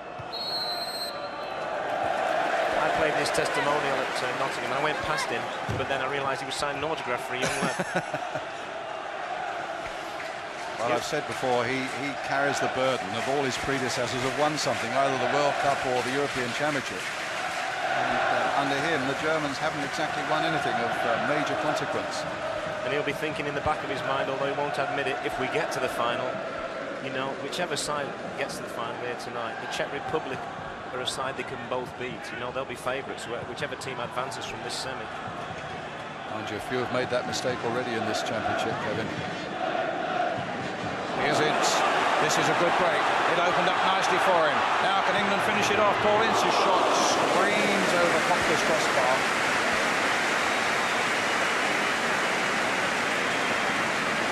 That just gets the crowd going again. That's very important.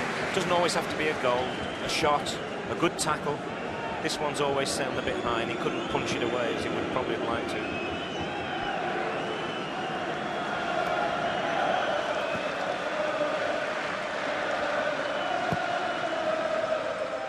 Kopka's long clearance, met by the head of Tony Adams. Here's Ziga.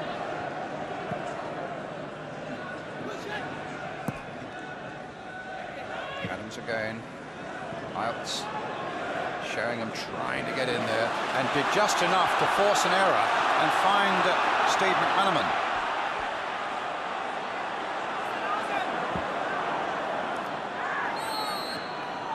Freund got back to retrieve the situation for the Germans.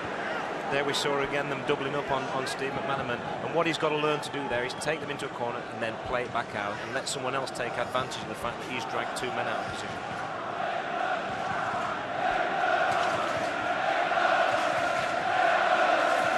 Wembley crowd again trying to rouse England.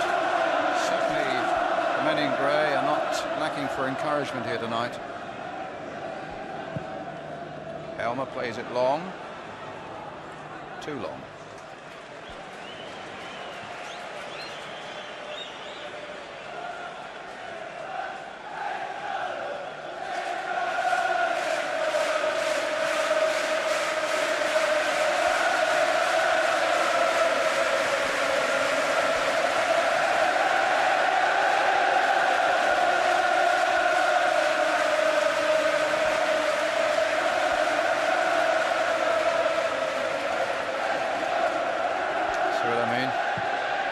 You want to go out there and play, Brian. Have you got your boots still? Those studs that you're knocking? Yes, dubbing them the night before.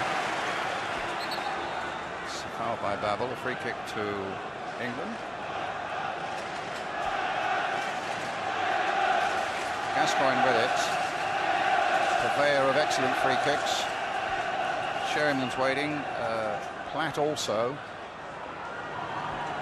That wonderful free kick in Bologna, England against Belgium. Sheringham to Platt, but not on this occasion. Maybe Shearer gets in there though, and in the end Helmer with a header, but it's not a very good one. Anderton's in there, and it might still come, but the flag is up. The flag is up.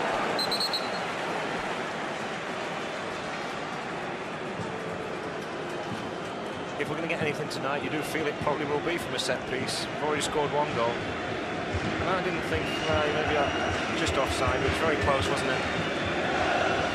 I've been surprised. We have been able to beat them in the air quite easily. They've got a lot of guys at the back who are 6 foot. We seem to be getting the better of the aerial duels.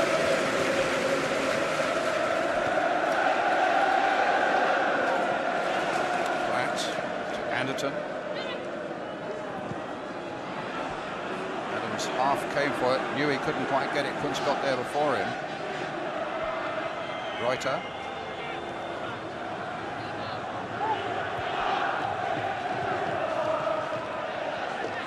Half an hour left. What drama awaits us, I wonder.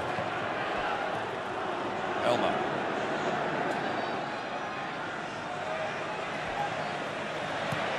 It's going to be one of those nights again, I think. We're going to be on the edge of the seat. Ziga, this is good play. Iltz is in there. He's got behind us as well. He's played it back. And Helmer, of all people, the defender who made the first goal, or the opening goal for Germany, was suddenly the furthest forward and the most dangerous, with a terrific piece of work here by Dieter Iltz. And it just maybe bobbled a little bit as Helmer reached it. It's the two defenders here who causes trouble. And if he'd have kept that ball down, there's no doubt about it, that was a goal.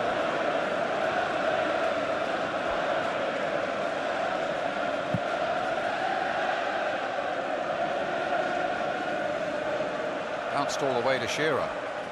Gascoigne. Sheringham. He's found McManaman on this side. Crowd wanting him to take people on. Gascoigne. And now Southgate. Crosses one in.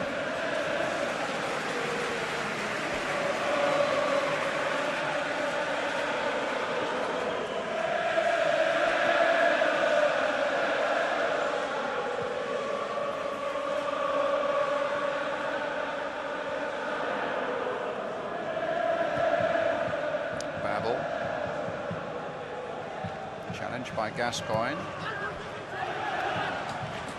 Tony Adams. Hamilton couldn't keep it.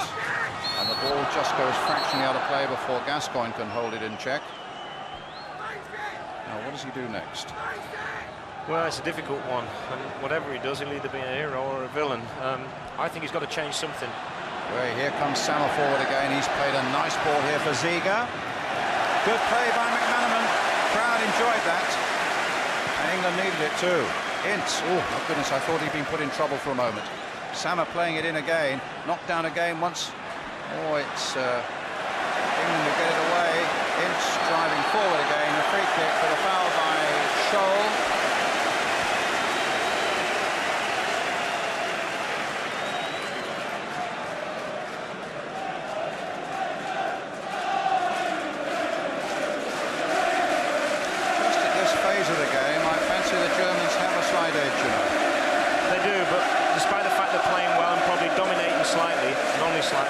They're not causing David Seaman too many problems, and that's the one real plus point. I think Terry Venables will change it. I think he'll fetch somebody like Fowler or Ferdinand on, maybe at the expense of either Plateau or someone like Sheringham. Not that they've done badly, but I think we just have to change it. If it goes on like this, you feel the Germans are more likely to score than we are. Here's McManaman.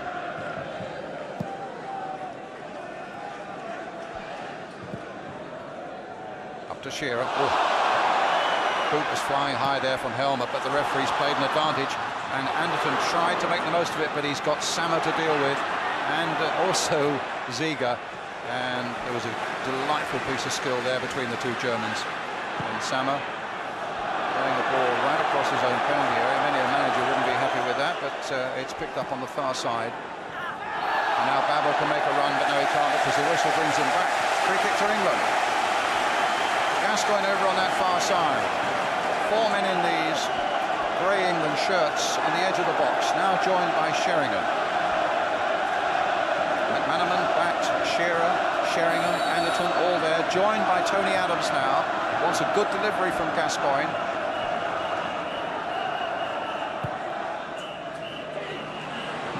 And just over the heads of all of them for the goal kick. You can feel this crowd just trying to lift the team. I don't think that's happened at Wembley for a long time. It's a good delivery here, but they sort of get in each other's way. In the end, Sheringham bowls Adams over, which I'm sure wasn't the way it was intended to be.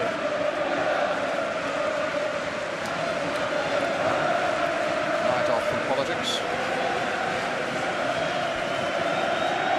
Make a change from watching Chelsea.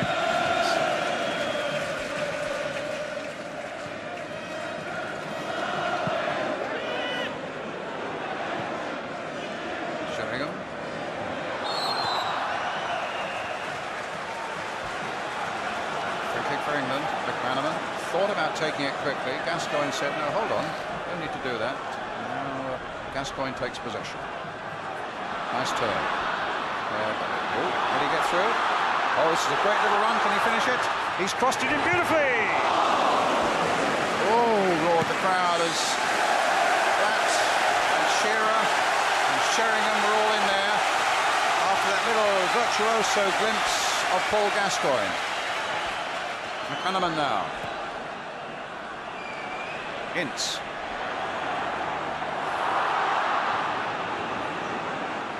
Just wouldn't run, and in the end, McManaman shot more in danger to the crowd behind the goal than to Andreas Kupka. This is wonderful skill. He has his little bit of luck, which you always need. He nicks away there, and then this is delightful. This knocks it round him, and you know it's a great ball he's delivered. Someone's got to take a chance across the front of the keeper. It's a superb ball, this, but it falls to Elmer.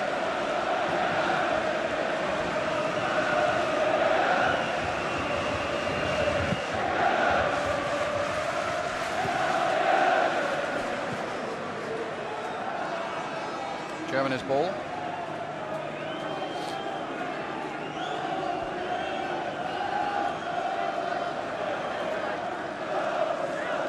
Three or four England subs warming up, in fact.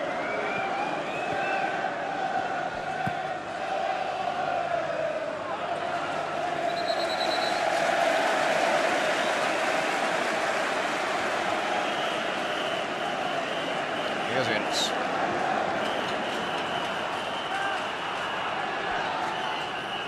Gascoigne. Adams.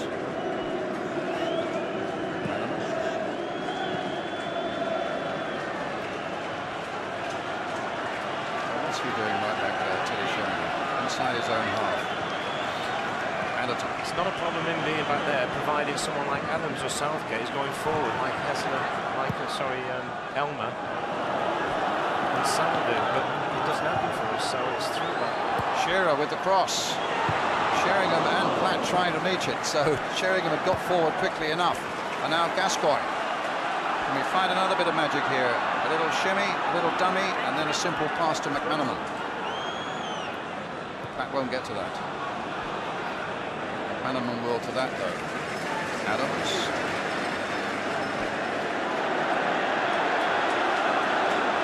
Get forward, he says. Oh. That's why he doesn't go forward, yes. Brian. I mean, it was a good ball, but unfortunately Shearer checked back. But that's what he's got to do if Sheringham's going to drop off. And that's the big difference between the two sides. He's really enjoying the game, isn't he? I don't mean Pele. I don't think he's going to last till the penalties.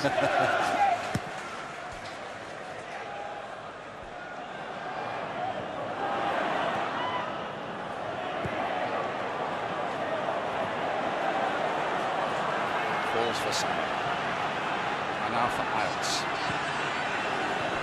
McManaman plays it down with a head for Southgate. And now for Platt, tangling with Iles. Held on for it a little too long, then won it back from Ziga. Perhaps if England are picking it up now a little bit. Gascoigne laying a ball forward now to Sheringham. Pearce over on the far side. Gascoigne.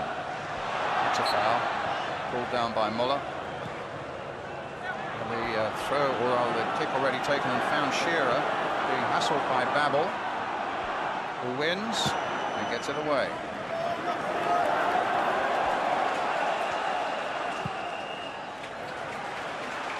Ince. McManaman, bit of space for him. Given away. Show stopped by Adams. Sure as ever. Ince. Anderton plays it back again. Sheringham.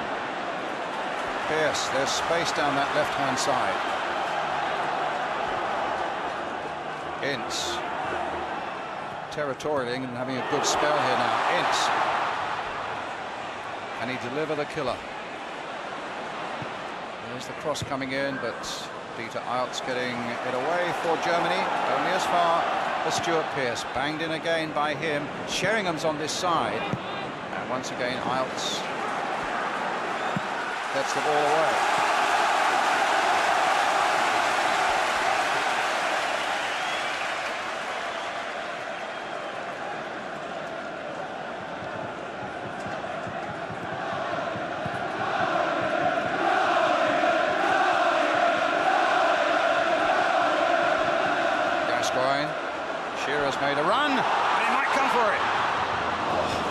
wouldn't fall for him, and McManaman couldn't quite get in there quickly enough. Ince chesting it down. Gascoigne. Sheringham. Flat. Gascoigne. Shearer's pulled away to the far side. Just wouldn't go for us again. And here come Germany. Scholl with the break. This is Kuntz. And Reuter.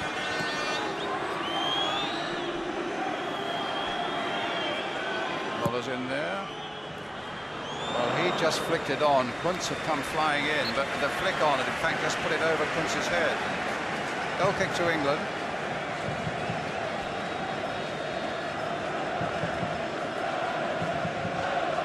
Oh, Hessler beginning to warm up.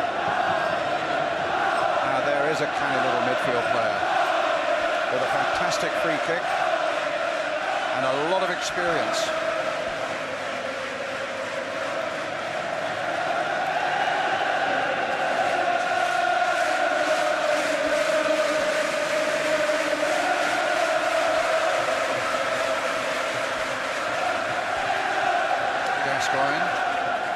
That's got to come a long way for that. Didn't really give him a great chance. Gascoigne. Oh, he's gone through that one. It's fallen for him nicely. Gascoigne. Will he finish it off here? Gascoigne. It very nearly fell for him. And in the end, well, a big smile after a big run. This is tremendous defending from the Germans. Very strong run from Gascoigne. He keeps going, and he's really favourite. Great tackle. I think it's from Ziege. That's what we've got to do. He's one of the few players on the side who can do it. It's not Platt's forte.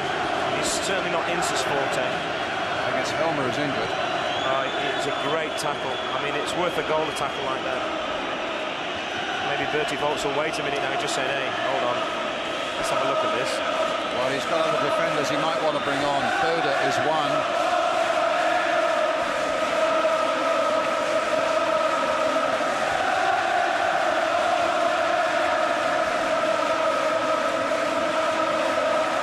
Just unbelievable, this. I mean, I've been coming here many years, both as a spectator, unfortunately, in the last few years, and as a player. But I can't believe it was any better than this in '66. I don't think it was. I've never seen anything quite like this. It was in black and white then, but the noise is incredible. The crowd's probably slightly better than the game at the moment, but if a goal goes in, we wait then. It'll erupt. Right, it's Anderton with the corner for England. Germany down to 10 men at the moment. Wait for Sheringham to try and slide another of those extraordinary shots on the turn, but it didn't come off. And here we are again with Gareth Southgate. No, cut out by Sammer. Banged away by Muller. Only Scholl is up. Stuart Pearce hits it forward for England. Up goes Sheringham. Terrific header. Pity for England. Shearer couldn't quite hold on to it. They'll just take the time now, the Germans, till Elmer comes back on.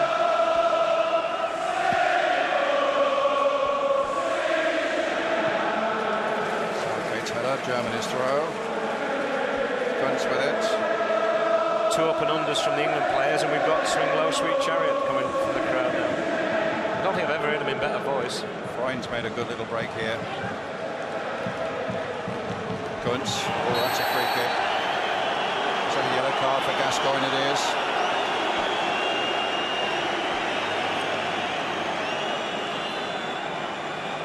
Call him what you want, but he's put in so much effort. He's tried to defend. He doesn't find it easy to defend. And just like myself, when I found myself in that position, not always timing them properly, right? Well, we don't need to get another one. I remember, as you remember, the yellow card he got in Turin, which was the second one, which brought all those tears when we thought England might get through to the World Cup final. What we have to worry about here now is what the Germans will do with this free kick. The score's at 1-1, coming to the last quarter of an hour of the game. It's going to bring on Hessler very soon. Concentration from David Seaman. It's Scholl's free kick, and he's driven it straight at Gascoigne. Iltz. Bannerman had left a little bit of room there for Scholl. But then it's banged away by Southgate. Scholl's left fell on his face. The referee waved play on. Scholl thought he was going to get something. The crowd are booing because they thought that was a bit of gamesmanship. And Helmer is still trying to get himself ready to come on the field to bring Germany back to full strength. Ziege moves for Scholl. Down the line it goes, Ziege. This is where the danger can so often come, but stopped that time by Southgate. I think they've handled him very well tonight, Brian. I mean, Ziege's a handful. It's crazy to say that about a left back, but he's had one of his quieter games getting forward here tonight. He's been meant to defend a little bit more. Started life as a goalkeeper. Well, I think he made the right decision because he'd have had to wear all these outrageous jumpers and that. I'm sure he wouldn't like that. Substitution. Thomas Hessler comes on, a member of Germany's World Cup winning side in 1990. Helmer is back and in business. In the meantime, so are England with Paul Gascoigne on the ball. Ince. Quarter of an hour left.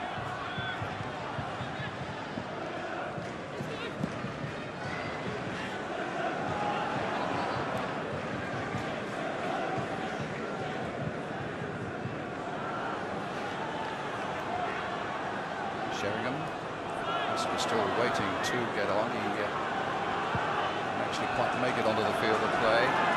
Obviously, Bertie Vogts wanted to be sure whether Helmer was fit to continue. This is a good break. If Shearer can see for yourself, but he couldn't quite make it.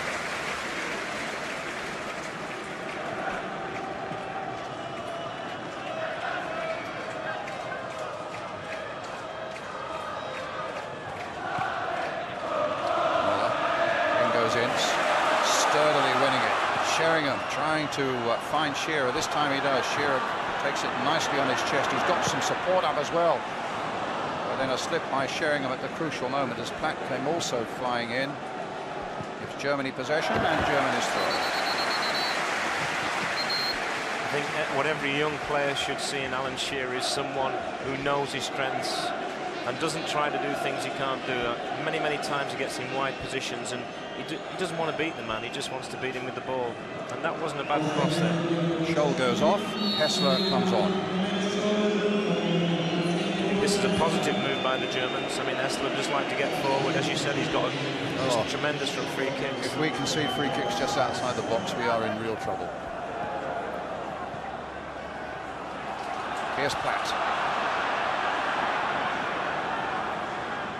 McManaman. Southgate outside him. Southgate's lost out here. There's plenty of space down this left-hand side. Kuntz now with it. Kessler busying himself. Here he is, his first touch. To Ziege. Muller and Kuntz are both in the middle there. But so too was Tony Adams. Gascoigne, very deep. Hits it straight at Iltz. Southgate bangs that one clear. Helmer moving quite smoothly now. Gets it back to goalkeeper Kupka. The other thing that's worth mentioning, Brian, is players are getting tired now. They've played a lot of games in a short space of time. England especially, all the games at Wembley on this tiring pitch, and it is a tiring pitch. And all these factors are going to come into play. Here comes Ziege. Oh, Sammer's up there. Bringing Reuter in, and again it was the England captain that got it away. Reuter again from Sammer's pass. Freund going outside. It's too deep across, and McManaman can bang it away. And at the moment, the Germans are playing where they want to play. For the first time, really, in this second half, they're playing in the England half, and that's always dangerous with these players. Helmer. Muller trying to get it through to Helmer again. Once again for Andy Muller. Goal kick. Well, I think the referee's given the corner. Oh, Muller unhappy there with Pearce trying to get him up. all Pearce wanted to do, he says. All I wanted to do was shake your hand, and Andy Muller really reacted violently there. I'm always suspicious when I see people picking players up. It's as if they've done something wrong. That's a yellow card for Andy Muller, and does it for Stuart Pearce as well? Certainly it's for Muller. I think it's just for back chatting at him and that. Oh, he's got Pearce. He's getting Pearce over as well, isn't he? Or no, he's pointing to the corner, I think. Well, Muller also misses the next match. So if Germany were to win here, they now are without Reuter, and they're now without Muller, and Bertie Vogts knows he has a problem. And look at the animosity that suddenly has erupted on this pitch. That was Sammer pointing the finger at Pearce as Germany now take this corner. Very deep one there. Knotted down by Kuntz and gathered. A combination of Seaman and Ince, but the whistle had gone. Free kick to England. Well, as England-German games go, Brian, it's been a tame affair in terms of no one's really lost the temper. There's not been any outrageously bad tackling. There's been obviously mistimed ones. And probably, as they get tired, players get more frustrated. Maybe you find a bit more the physical side creeping into it.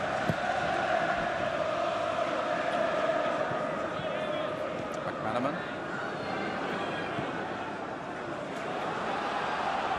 Pearce gets it back. Seaman, no mistakes please, no, banging it forward, up towards Sheringham. Sheringham got in the air again, but Babel got there fractionally before Shearer. Pearce again, hitting it long with that trusty left foot of his towards Alan Shearer. A foul by Shearer, a bit of pushing as he ran into the ball there, helps the opponent up, and a free kick was taken long before the referee was ready for it.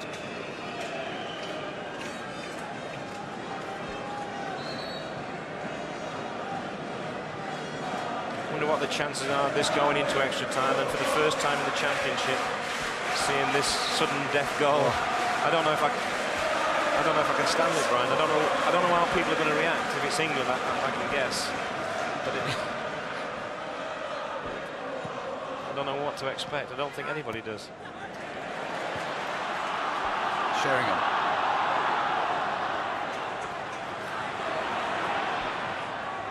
Ince. Doing well there. Referee spreads his arms wide again. Play on, he said. Anderton knocking it in for Gascoigne.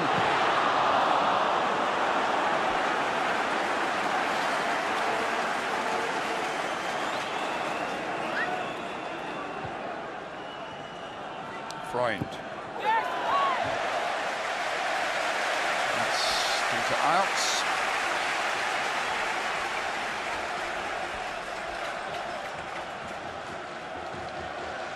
Got extra time written all over it this game, hasn't it? Those two fans, they're not sure whether they want any more. Don't know whether to laugh or cry, but it's been compelling without being exciting. It's a game really that's living on its tension, and the importance of it really more than anything else than the skill or the excitement factor. Here's Muller. Babel. To Reuter, up to Hessler. Down the line it goes. Inch perfect that one, but who's across there again? England's captain. That rest he had at Arsenal near the end of the season has done him the world of good. He's looked very sharp, very quick, and any time there's been a gap appear in the defence, tonight, much more than any other game, he's been the one who's been plugging it. Any problems, he's been there.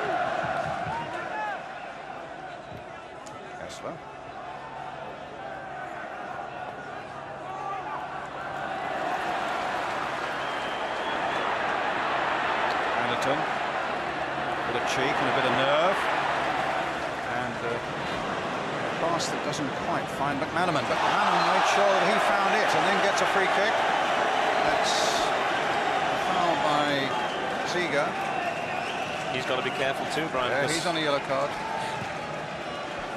Be a five-a-side match, the final. Yeah. I think the Czechs will have all their players back though, won't they? Yes, they had 4 missing today, but they'll all be eligible for the final. Anderton.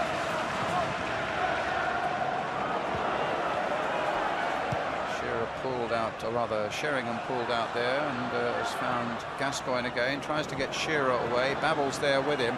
Now we need a good cross here from Teddy Sheringham. Oh, he decides to play it back for Stuart Pearce. The crowd wanted the ball, get the ball banged into the box again. Yeah, unfortunately, it came on his left foot, and you know, he's just not willing to take a chance on it. I would just swing it and have a go. Adams. Anderton. Going towards Platt, who's the furthest man forward. He just caught Sammer there.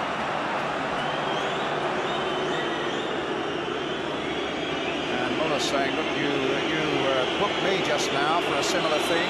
Why don't you take Platt's name?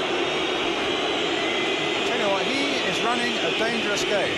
He's already got a yellow card. If he goes on disputing decision, you can see the anger in the Hungarian referee's face there. There'll be another yellow card and he'll be off. Just caught Sammer. I don't think it was anything really vicious, and that's what the referee saw it as. And he's just telling. I think sometimes when the captain, like Muller is tonight, in the absence of Klinsmann, they think they can take liberties. And I don't think they should do that. Southgate to McManaman.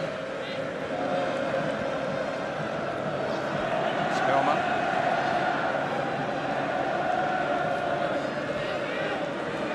That's more like it. But in the end, Sammer gets it back. Just a little bit of speeding up of the whole thing, a little bit of aggression about England's play there, just for a moment. Yeah, the big difference to tonight's performance, I mean, obviously the 4 goals helped make that a great performance against Holland the other night, but we've never really got it playing at what I call English pace. This is the way the Germans like to play, stroke it around, but they're doing this for a purpose. Here, you have it, I'll have it back.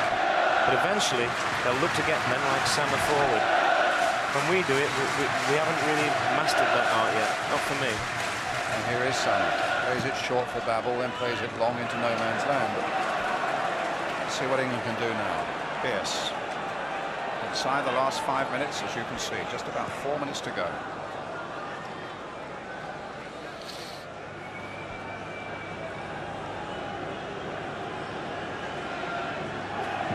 Seaman hits it long, but he won't find Sheringham. Hessler nodding it back. And in the end, it comes to Sheringham again, but it hits it straight at Babel, and now Hessler. Reuter's gone on. Muller's made a terrific run through the middle and found a bit of space as well. That was a curious ball there. Complete miscue there from Thomas Hessler. And a throw to England. As night begins to descend on North London.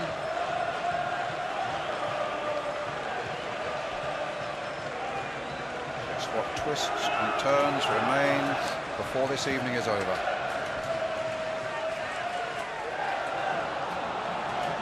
Wherever they are, you can be sure people will be talking about them tomorrow and for a long time afterwards.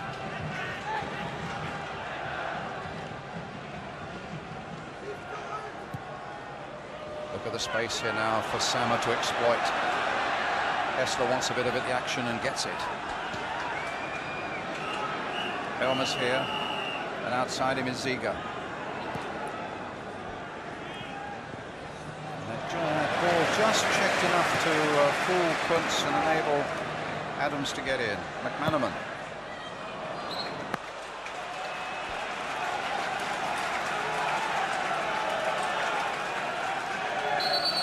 My natural-born pessimism coming to the fore again. We look as though we're running out of ideas now. Yeah, I think what really is difficult now for Terry Venables and for Bertie Vogts is what do you do in this extra time? I mean, you've got 15 minutes each way like normal. You think, well, I'll put another forward on or a midfielder. But when it's sudden death, it must make you wonder just what you've got to do. I mean, I'm not sure it's worked out the way people thought it would, this sudden death. It certainly hasn't livened the games up like we thought it would. Seaman hitting it forward. Just reminding all our viewers, of course, that if it goes to extra time, it is 15 minutes each way. But if a goal is scored, the match ends there as soon as the first goal in extra time is scored. The golden goal, they call it. Hasn't been one yet in these European Championships. Maybe tonight. Platt, Shearer. Pearce. Shearer, who gave us such a wonderful start. goal there, but I think both teams have settled for this extra time. You know, the Germans aren't really pushing players forward, and England are trying to, but we're just not finding them with the final pass. We find it very difficult to get Shearer back in the game. Ince to Southgate to Ince. Oh, it's given away, and suddenly Hessler, who's got Muller up alongside him. Adams is getting across there to shadow him as best he can. Southgate's getting in a valuable challenge there. It was Paul Ince who lost the ball just inside our own half, and that could have been really costly. Referee unhappy with the throw, is it? Foul throw, I think. Foul throw. There you go. And he wants Southgate to go back. Well, he'll throw it to Seaman, and Seaman just throws it straight back to Southgate again. I think the crowd really wanted the ball banged into the German half, and let's hope we can snatch something in the last seconds. It's with Tony Adams. Ball banged forward again towards Shearer. Knocked down by him for David Platt. Here's McManaman. Is this the moment for him? Couldn't quite come to him. And then a deflection off the German defender from Platt's shot. England's corner. The last seconds of the game. Elmer's down injured again. And the crowd hold their breath. And Terry Venables wonders if we can yet now snatch a dramatic winner. The clock shows 90 minutes. Darren Anderton with the corner for England.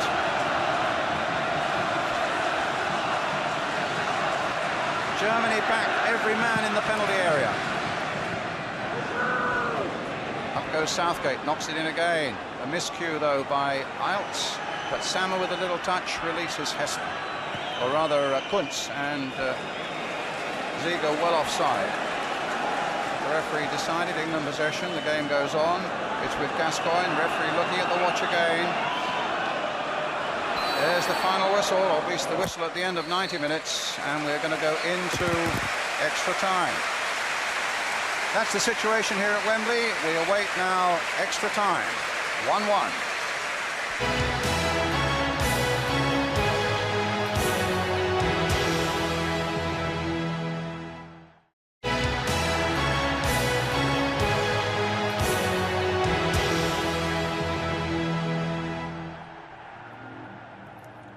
Welcome back to Wembley. Can you bear to watch? Of course you can. Attention of the world. Hundreds of millions of people are centred on this little patch of grass, little more than an acre. It's 1-1 between England and Germany. We're awaiting 30 minutes extra time or a golden goal, which we've yet to experience in this tournament. Are we going to get one, John, do you think?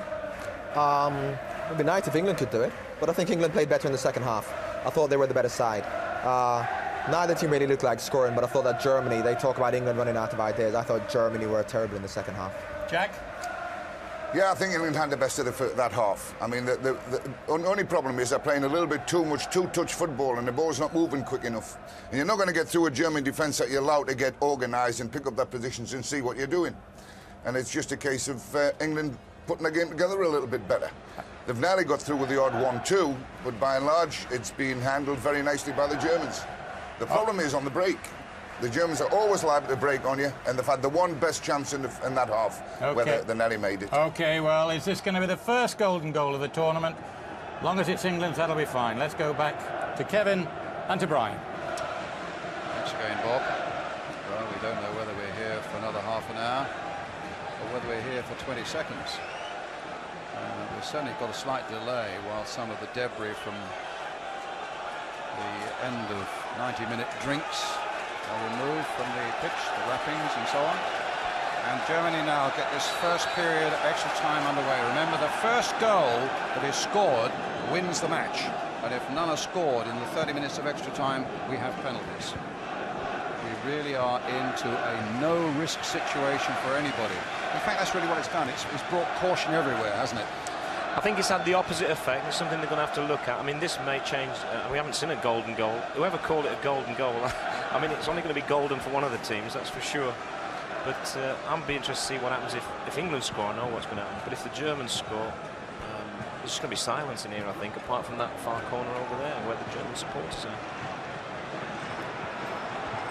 Well, Ince and Adams. Look as though they're going to play the whole period between them, but no, it's McManaman now released to Pearce down this left-hand side. Gascoigne, no. Picked up by Sama. Hessler. And now Ziege, more through the middle. Here's Freund. Played on again for Thomas Hessler. Handball. It's an accidental one, says the referee. Andy Muller now. Ziege's right in there. Look at Helmer up there as well. Here comes the cross. Played in again. And it was Gareth Southgate that got that one away. An important header there for England. It's Anderton. Don't lose the ball there. Pearce.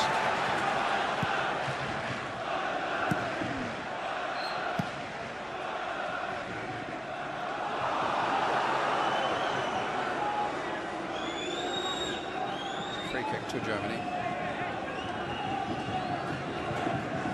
Stefan Reuter with us.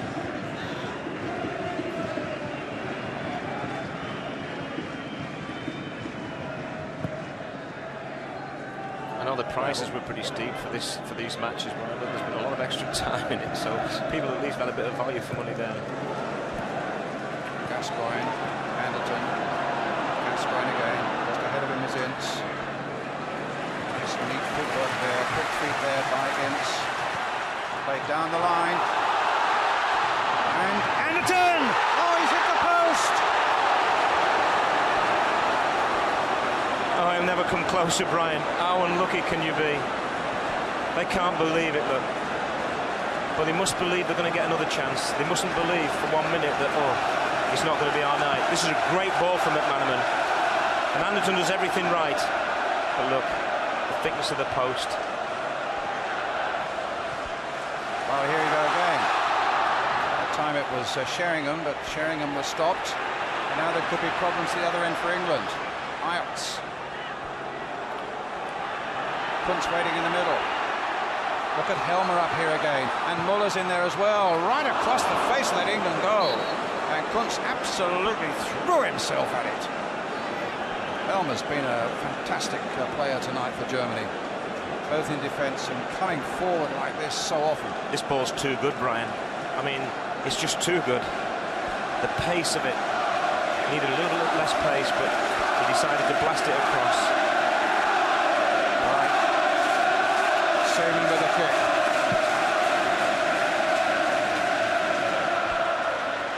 Touched on by Shearer. Banged away by Reuter. Up goes Adams. We couldn't have 15 minutes each way like this, Brian, could we? Well, it's a tremendous pace. This is the pace that England have got to play at. We have definitely upped tempo in this period of extra time. This is our pace. Ince, this is more like it. A driving pace now through the midfield. Sheringham playing it wide. Down the line from Pearce to Shearer. Babel's hardly left his side. That's been a real good contest, and for the first time in the tournament, I don't think Alan Shearer's got the better of Babel. It's been a very even contest.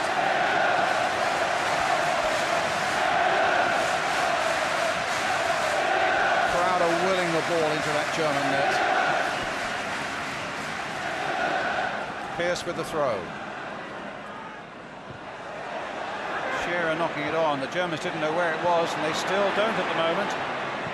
Played in once more. Platt is right in there, and Anderton's in there. Platt's in there, and in the end, the Germans get it away. And Hessler chasing, but Adams, as sure can be, joined by Ince, played to Pearce. Crowd enjoying that, and urging England forward again for this golden goal. Shearer. Into the path of Anderton. Just wouldn't run for him. Hanneman couldn't get there either, but Muller. Now there's a real problem. Adams is backing off. Muller's got allies up alongside him.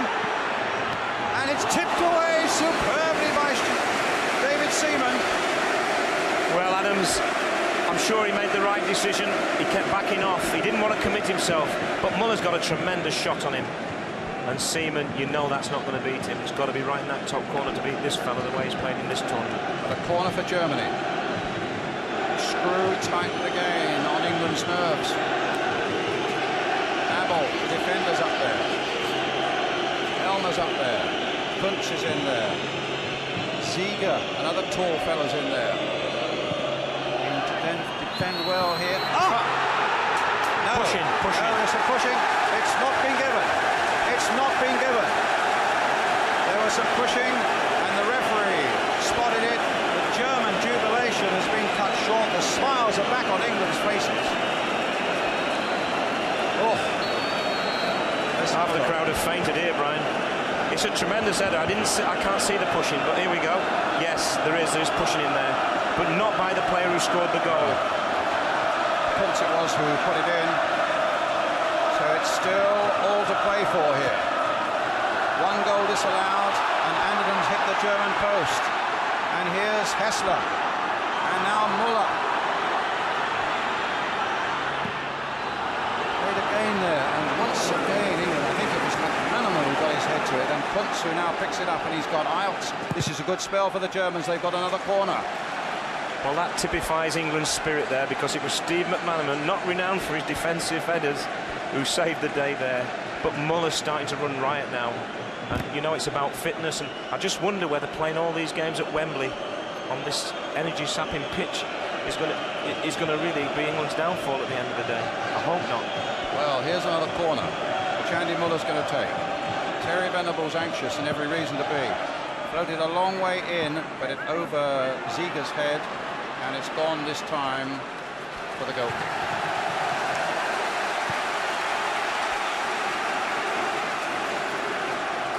Well, this period of extra time has been like I thought the game would be for 90 minutes. Maybe I'm expecting too much, but the pace now, we can play at this, and of course the Germans can, and that's what's making it such a terrific battle at the moment. Points. Yes. Cannon will get to that. Alps is full of running. Hessler loses out. England get possession. Played now to Teddy Sheringham. Trying to get Shearer on the far side. Onto the volley. Oh! Gascoigne went flying in there. And it looked as though it needed, well, it did need just the merest touch. And suddenly it looked as though England were into the final. Shearer's half-hit shot. Gascoigne just got a touch to it and no more. If he'd have had size 9 boots on instead of 8.5, he'd have scored, Brian. Oh, I thought it was in. Well, what a great ball from Shearer. Up and down the country, if you're not on the edge of the seats previously tonight, I'm sure that's where you are now. This is a riveting period of extra time. Shearer. McManaman away, but Babel's there.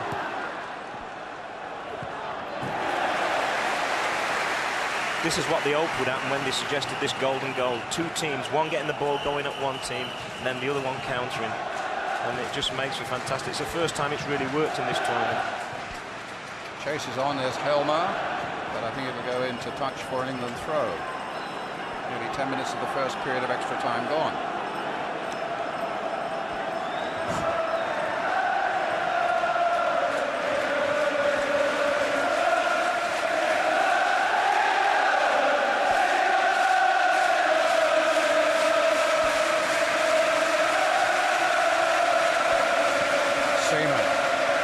It long towards Sheringham, battling in the air there with Babel. Müller, it's Adams, Farm plays it wide. Hanneman, oh, he's shown far too much of that to the defender, to Ziege. But England have got it back again. A lot of tired legs out there now, and they're playing just on the adrenaline. It must be fantastic to be playing out there. Ince. Anderton knocks it back again. Sheringham, Pearce, Gascoigne. No, offside flag in any case up against Alan Shearer. lose that chance again. I mean, it's a shot come cross. The keeper can't get it. Gascoigne can't get it.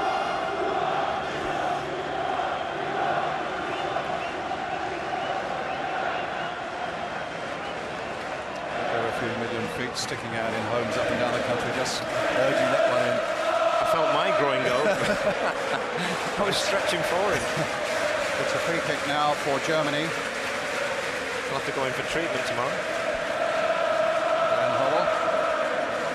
Well, I bet he's saying to himself, if I'm going to have 4 years of this, he's certainly got to go grey. I guarantee him that. So Andy Moller with the free kick. Babel, Kuntz, Elmer, Hessler, and Ziege. 5 of them in the box there for Germany. Plenty back for England. And England have got it away. Anderton. No, free kick to England. Reuter's got to be careful. Freund's got a lot of them got to be careful. But the one man who, for me, has epitomised what England's all about now has been Tony Adams at the back. He's broke up everything. He's been a tower of strength, Brian.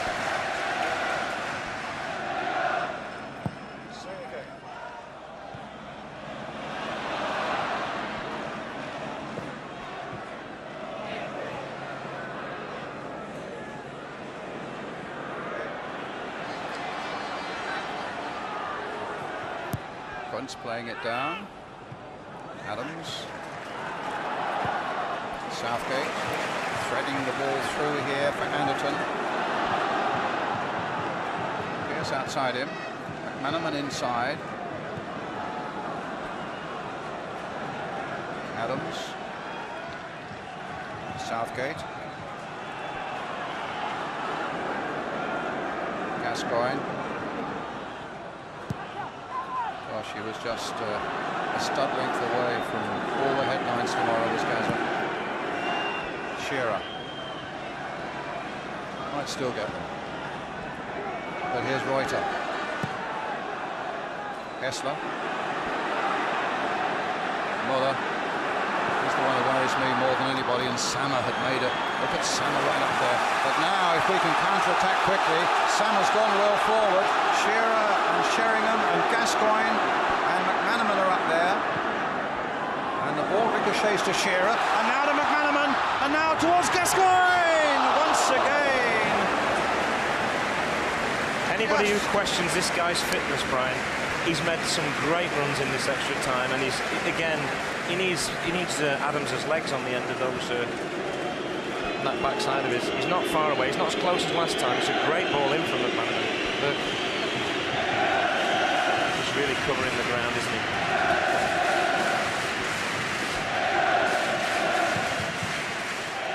So near. Little fall for Gascoigne again. Plays a gentle ball to Anderton. Gets it back again to Sheringham. Played into McManaman. And now for Platt. And here's Shearer again. And look who's alongside him. Babel is there again. Now can Shearer get the better of him this time? He can. He's crossed it in a long way. Anderton shot across the face of the German goal, just wide. He's got better as this tournament's gone on, and I think tonight's been one of his better games. He still can give more, but this will look very close to the people on the far side of the ground. It's actually a good 2 or 3 yards wide in the end. Topka with the goal kick, playing the last seconds of the first period of extra time.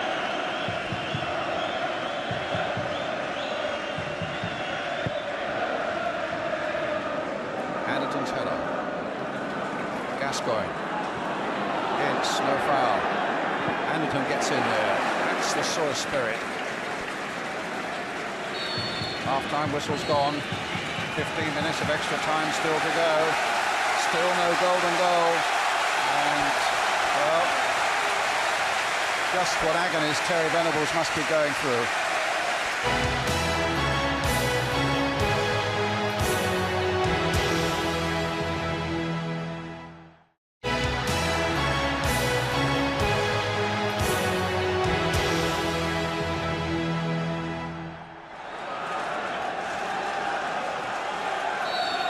So a away we go to the second period of extra time.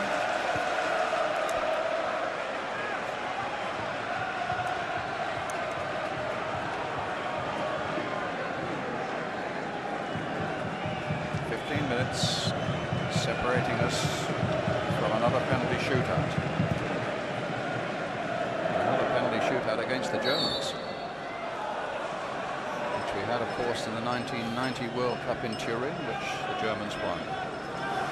Bobby Charlton, Sir Bobby there, and Gary Neville. Gary wondering, I suppose, well, am I going to be in action on Sunday in the final? Well, it won't be long before we know. David Platt.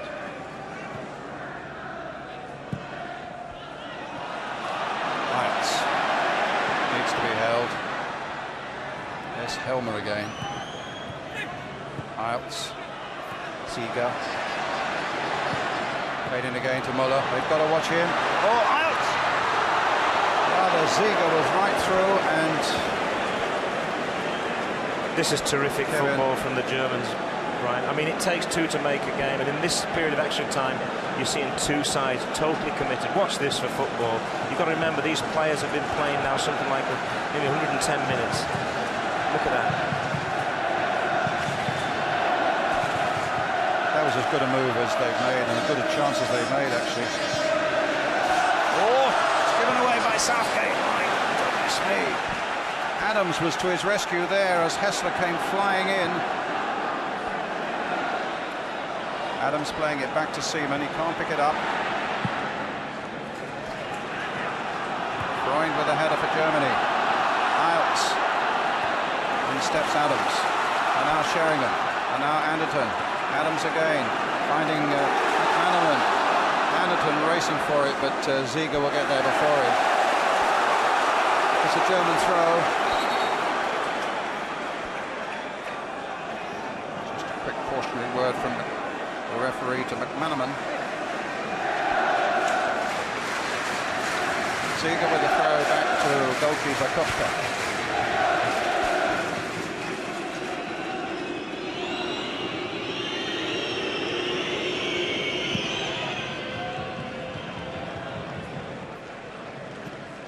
Southgate's header.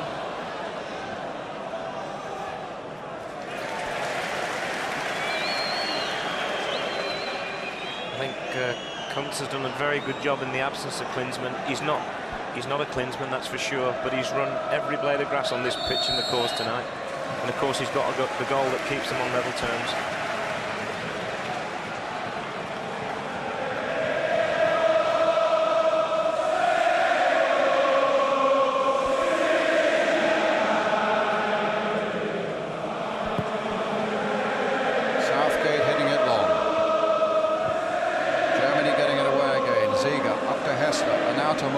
Between them have caused all sorts of trouble, particularly Andy Muller. Here's Hessler again.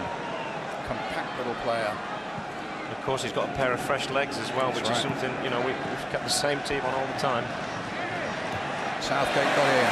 Good challenge, good play by Gareth Southgate. Sheringham won't get there before Babel, but it'll be an England throw. It's McManaman. Freund was really snapping at him. Gascoigne. Sheringham. Gascoigne. Back to Southgate. Knocked forward again. Shearer caught offside. Couldn't have been much in it. He's worked tirelessly, Shearer, but he has not been able to get in this game. Apart from obviously the second minute when he scored that terrific opening goal for England. Babel has given him a real tough time. Substitute coming on for Germany.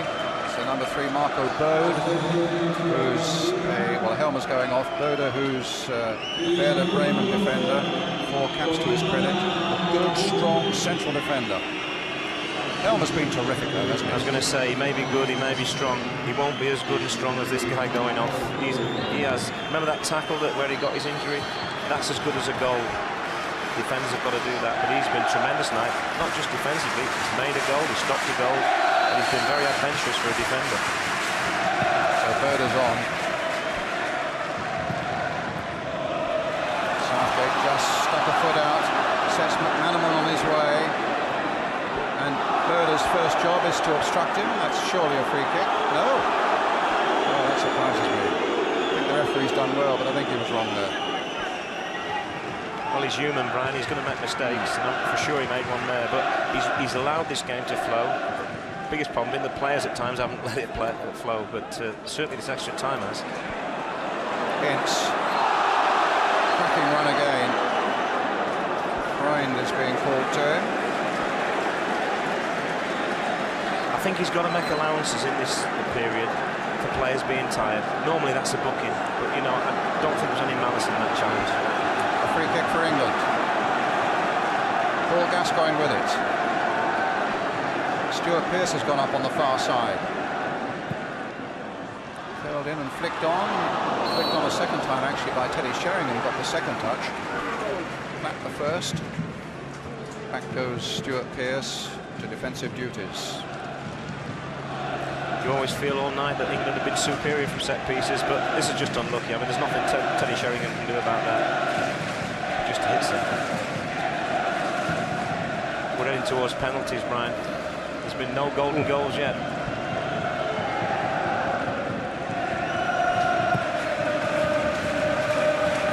Up goes Adams, wins it in the air. Here's Gascoigne. There's the ball played forward for McManaman. No, that was a foul.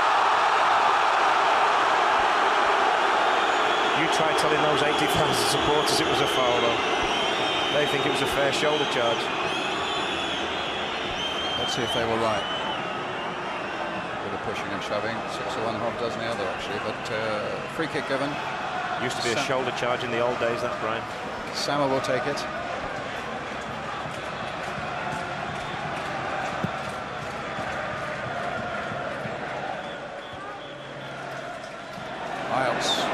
Lost it. Little header by Sheringham. A lovely touch, and Shearer just offside. A lovely touch by Gascoigne, and Shearer, I do think, was just offside.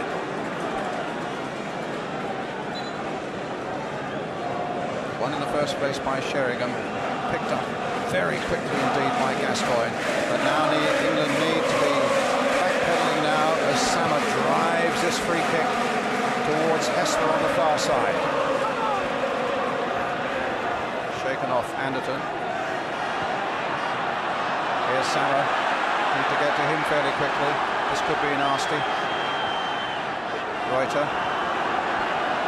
There's the cross, a deep one towards Boda, who's just come on, and McManaman puts it behind for the corner. I wonder if Roy Evans is watching this and thinking, if I have a problem at centre-half, I might put this guy there. he's certainly found himself in that. This is a good header again. Keeps his eye on the ball and does the right thing, takes no chances. Babel, Boda, Hessler, Kuntz are all in there. And it's a long one towards Boda.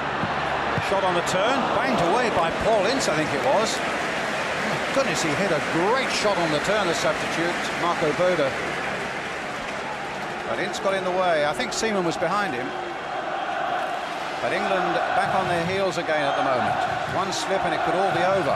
Here's the throw. And they've picked up that man Sama again.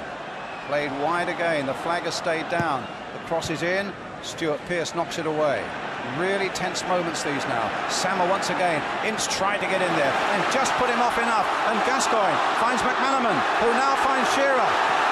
And now McManaman. Can he get there before out? McManaman across the goal and saved. Wow. Well, he just got tired, Brian. What a great little move that was. I mean, we're into the 150th minute now. Here's the fresh legs of Boda, though. And the old legs, worthy, trusty legs of Tony Adams broken up again. Gascoigne, the crowd now are really enjoying this. Gascoigne. Anderton. And a goal kick. 5 minutes away from penalties. Yeah, it's a great ball from Shearer, I think it is here. And this is what the man wants to do. I think his first touch probably didn't take him in where he wanted to go. But he's tired and he gets no power on. And that's food and drink, really, for Tottenham. You've got to give credit to the Germans as well here tonight, Brian. They've come into this cauldron that Wembley's become over this tournament, and they've played their full part in this. Without two of their best players as well, yeah. Kohler and Klinsmann. That's right. You know, you've got to take your hats off to them. Reuter. Foul there by Darren Anderton. I'm amazed more players haven't had cramp. Remember, sometimes over 90 minutes here, players get cramp. We're into 115 now, and the fitness of the players has been tremendous. I don't know what effect it'll have on the players when they go back to the clubs in about 2 or 3 weeks' time. Right. Let me ask you something about the penalties now, which, I mean, if we're coming to them in 4 minutes' time. I mean, David Seaman has been absolutely brilliant, hasn't he? And I'm just wondering whether his reputation will be such that, in fact, he will now seem superhuman to the Germans, whether that might just give us an edge if it comes to penalties. It certainly will give us a psychological advantage, but, you know, whoever's selected to take the penalties here, I mean, whichever side loses this way in the semi-final, just like the, you know, obviously the French have gone out today, you keep thinking to yourself there must be a better way. But as yet, no one's come up with it. Mind you, Kopka in the German goal is no slouch either. Terrific keeper. Well, Freund has gone off.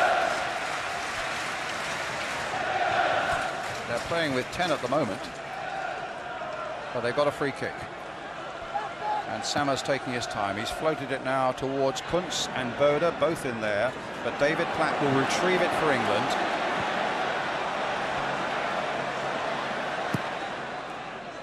Up to Sheringham, taken on his chest, plays it to McManaman. McManaman's got somebody behind him, and 80,000 people told him that. Anderton couldn't quite get there. Babel again. What a terrific game he's had.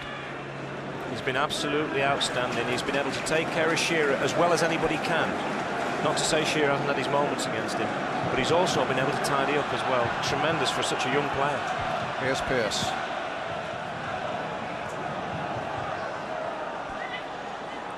Shearer for Gascoigne. And now for Anderton. Long range shot maybe? No. I thought he was, I think he intended playing a ball through for Gascoigne's run, but it didn't really begin to work. And here's this dangerous man, Andy Muller again. Bode, the defenders, come on and spent more time forward for Germany than any defensive duties at all. Hessler playing it wide again.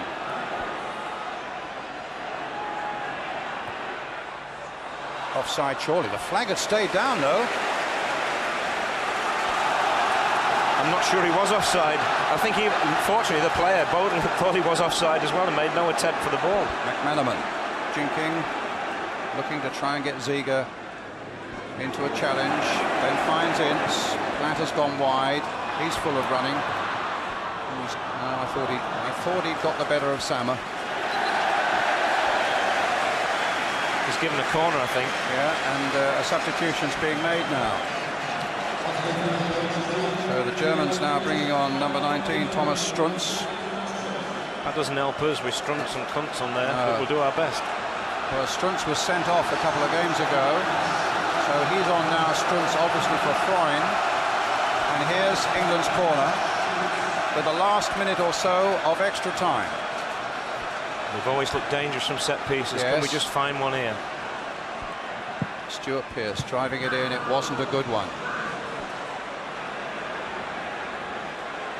Southgate. It's been calm assurance right through this tournament, and it's not deserted him there. A little flick on. Can Anderton get there? Again, it was Iltz who came in, and a free kick's been given to Germany. Just for a moment, it looked as though England were going to be in there, and then Iltz arrives again. As you say, he's been a total insurance policy for them right through this tournament. He's been for them tonight what Tony Adams has been for England, and you can't pay him any higher compliment than that. Found time to do his own job and help others out when they've got in trouble.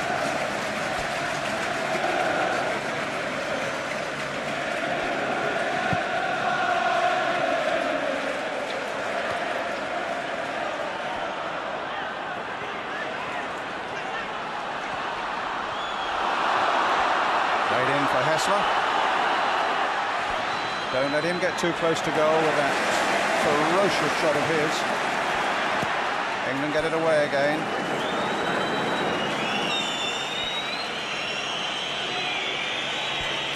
Well, we're at the end of a period of extra time and no golden goal. But just as we had in the 1990 World Cup in Turin, we have a penalty shootout upcoming against Germany in a semi-final of a major competition. You really can't split these two sides. Neither side's done enough for me to win this game, and it's probably right and proper that something as fluky as penalty kicks is going to decide it, because... Well, penalty kicks is what it is. The score stays 1-1 after extra time. It's time for a penalty shootout.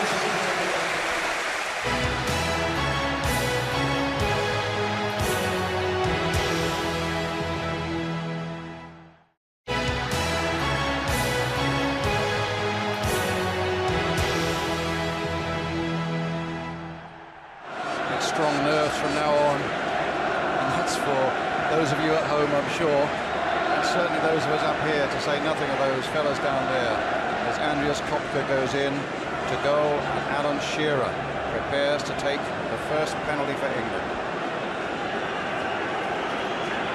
You wouldn't want anybody else taking it, right, would you?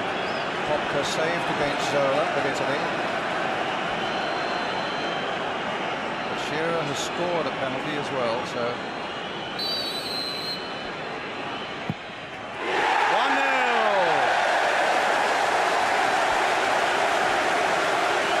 Pauling's facing the other way.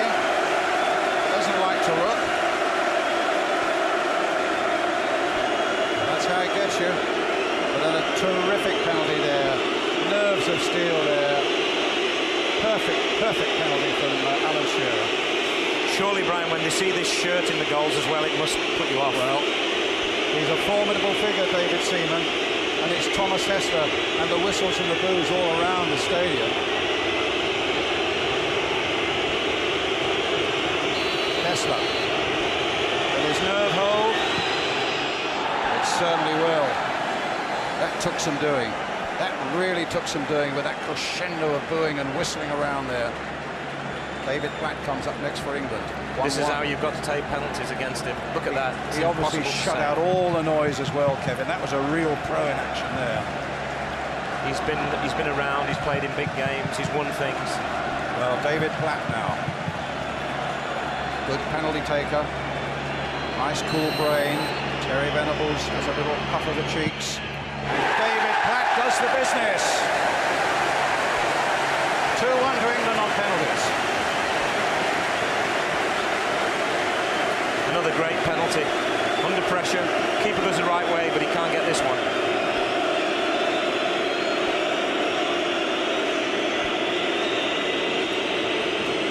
So,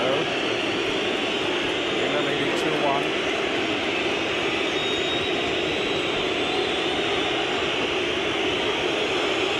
And here comes the next penalty. And it's scored by Thomas Struntz. 2-2.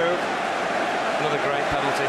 Oh, Stuart Pearce, who said, I'll take one in the last game against Spain. I'll go third. And he banged it in. That's a nice picture. It is. Gascoigne. They can afford to laugh. Well, that's... They haven't got to take it. Well, maybe not yet. Not yet, anyway. But I think every Englishman's thoughts now are with Stuart Pearce. He missed that one in Turin back in 1990. But not tonight! The crowd love that. A thumbs up from Stuart Pearce. The spirit of England there in every sense. And he gathers up the ball, hands it on, with concentration on that man's face, and England are 3-2 ahead.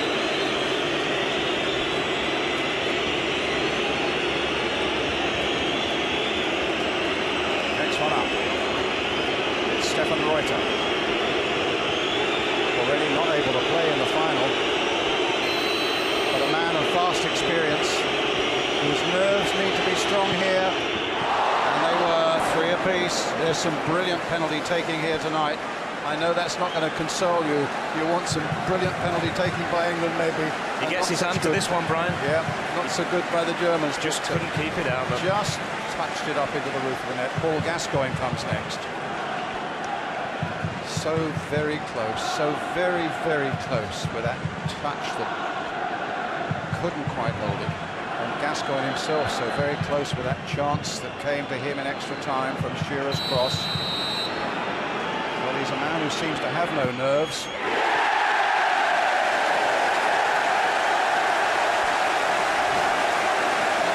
But I don't know how much more the rest of us can take. Or those there, Paul Ince has stood looking at the dressing room tunnel from the moment these penalties have been taken. There's Gascoigne, a beautiful, beautiful penalty.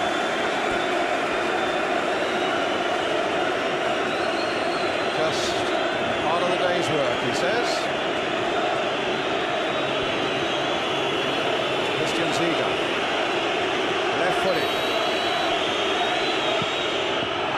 Well, he's done it as well. Brian, have you ever seen 8 better penalties than that on the chart? I mean, even the one that David Seaman got his hand to was a tremendous penalty. This is another excellent penalty.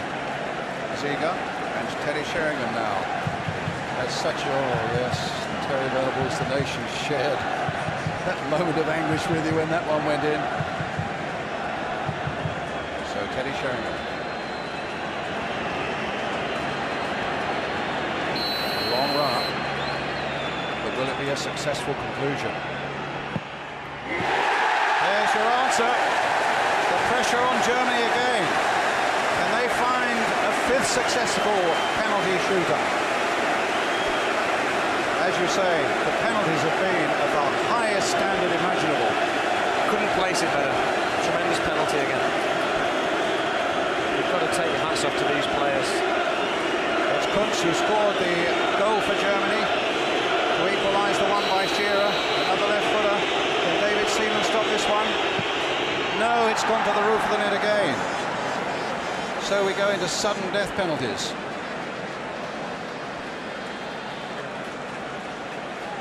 Well, I've said it before, it's a terrific one, isn't it? Yeah, Gareth Southgate coming forward now. I think there was a magnet up in that top left-hand corner.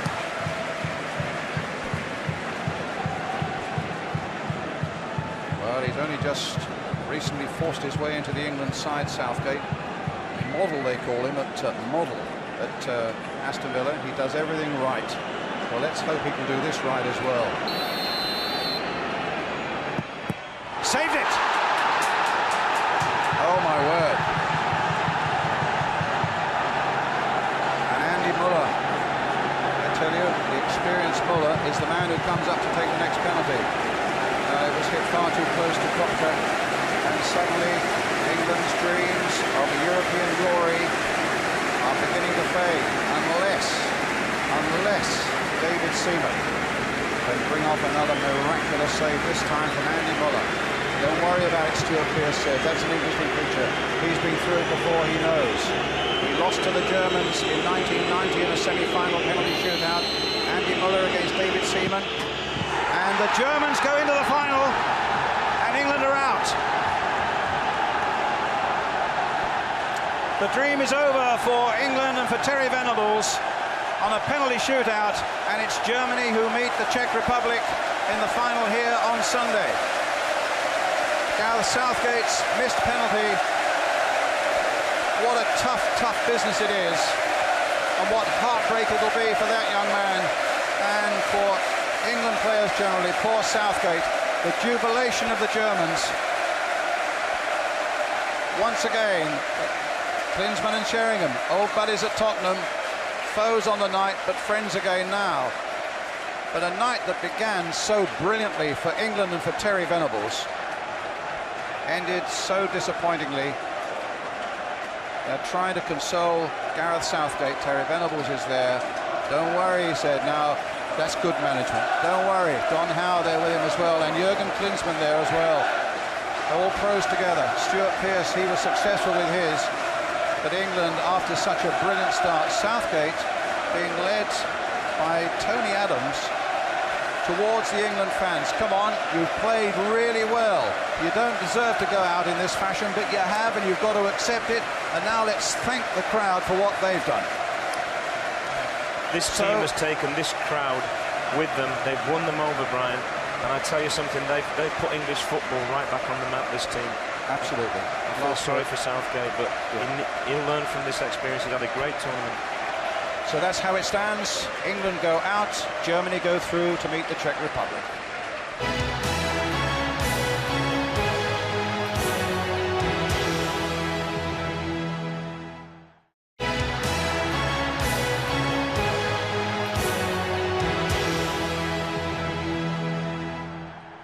Welcome back to Wembley. There's no hiding the disappointment on three faces here in this studio because Germany are in the final, not England. The penalty shootout yet again. John, your face is... well, I mean, that just sums up football for me. You know, we have to realise England are one of the best teams in the world. We've played Germany off the park, who are many people's favourites. And with a bit of luck, as it showed in the golden goals extra time, you know, we could have easily have gone through. So the future looks well.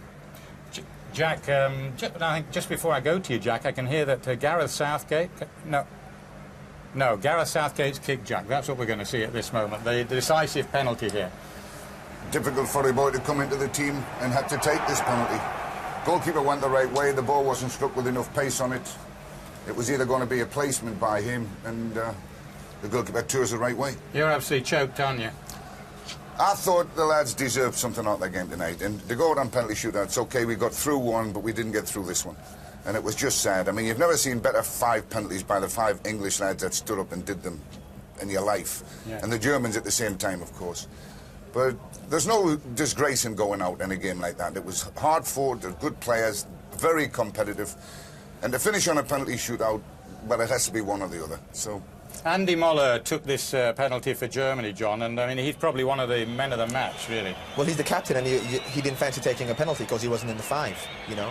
And it would have been interesting had Gareth Southgate scored that, because Andy Moller, not being one of the 5, wouldn't really have fancied a penalty. And you know, he misses the final, of course. And of course he misses the final, so, now, you know. Yeah. Now then, we're looking for an interview from Terry Venables. No, we can't hear from Terry at the moment, so we're just going to hide. Well, we can't hide our disappointment, really. No, I'm disappointed with the result, but not the performance and not the competition overall. You know, it's about time people start believing how good England really are. Sad way to go for Terry Venables to go out, Jack. It is a sad way for Terry to go out. He said he was going after the competition. I would love to have seen him go out next Sunday if he was going to go out at all. But he'll get over it, Terry. He did exactly the right thing with Gareth Southgate. I mean, the lad that's missed it is the one you've got to go and console a little bit, because he's let everybody down. He's failed on something which everybody thinks is easy, but when you've got that ball down there and you've got to go do it, is very, very difficult. And I must say, I think Gareth Southgate has been our best player throughout the tournament. That is football. What about the legacy for the New England coach? Because Terry Venables has been in charge for the last time. Well, Glenn Hoddle, what does he inherit? I think he's very fortunate, because not only is he inheriting a good team, he's inheriting the country getting behind him, he's inheriting, hopefully, the press getting behind him, and now with the World Cup campaign, as long as the country give Glenn a little bit of time and he can build on that pattern of play, the way they actually play, I can see England doing well in the next World Cup. It's so disappointing all the way around that it should finish like this, Jack, after such a wonderful tournament in the, well, as I said, football coming home. It's been on an up and up since the very first game against the Swiss, and real high against the Dutch. And then we got through in the penalty shootout and everything looked rosy, and I really did fancy England to win this game tonight. But the Germans are so resilient. They keep at the pattern, they keep playing the way they play. And you've really got to grind them down. I felt England might have gone in behind them a little bit more often in the game, but that wasn't to be. Now, whether that's because the Germans work so hard at you across midfield and don't give you the time to see your last pass, and they make you settle on the ball and play 1-2s, that we didn't really get behind them often enough. Very briefly, can we look ahead to the final here? Germany against the Czech Republic, John. Well, it's the European Championship final, so the winners will be the best team in Europe, so I hope that it's well supported. I hope we get a full house, and you know, I think it'll be a good game. I think it'll be a good game. The semi-finals are always quite tight because everyone wants to get to Wembley. In the FA Cup, everyone wants to get to the Championship final. Now in the final, hopefully they can settle down and play some good football. Jack, it's a repeat of the '76 final, at least Czechoslovakia. Yes, Czechs are staying in with a shout as well, because we've got all our players back now to play in this one, and it's good luck with them.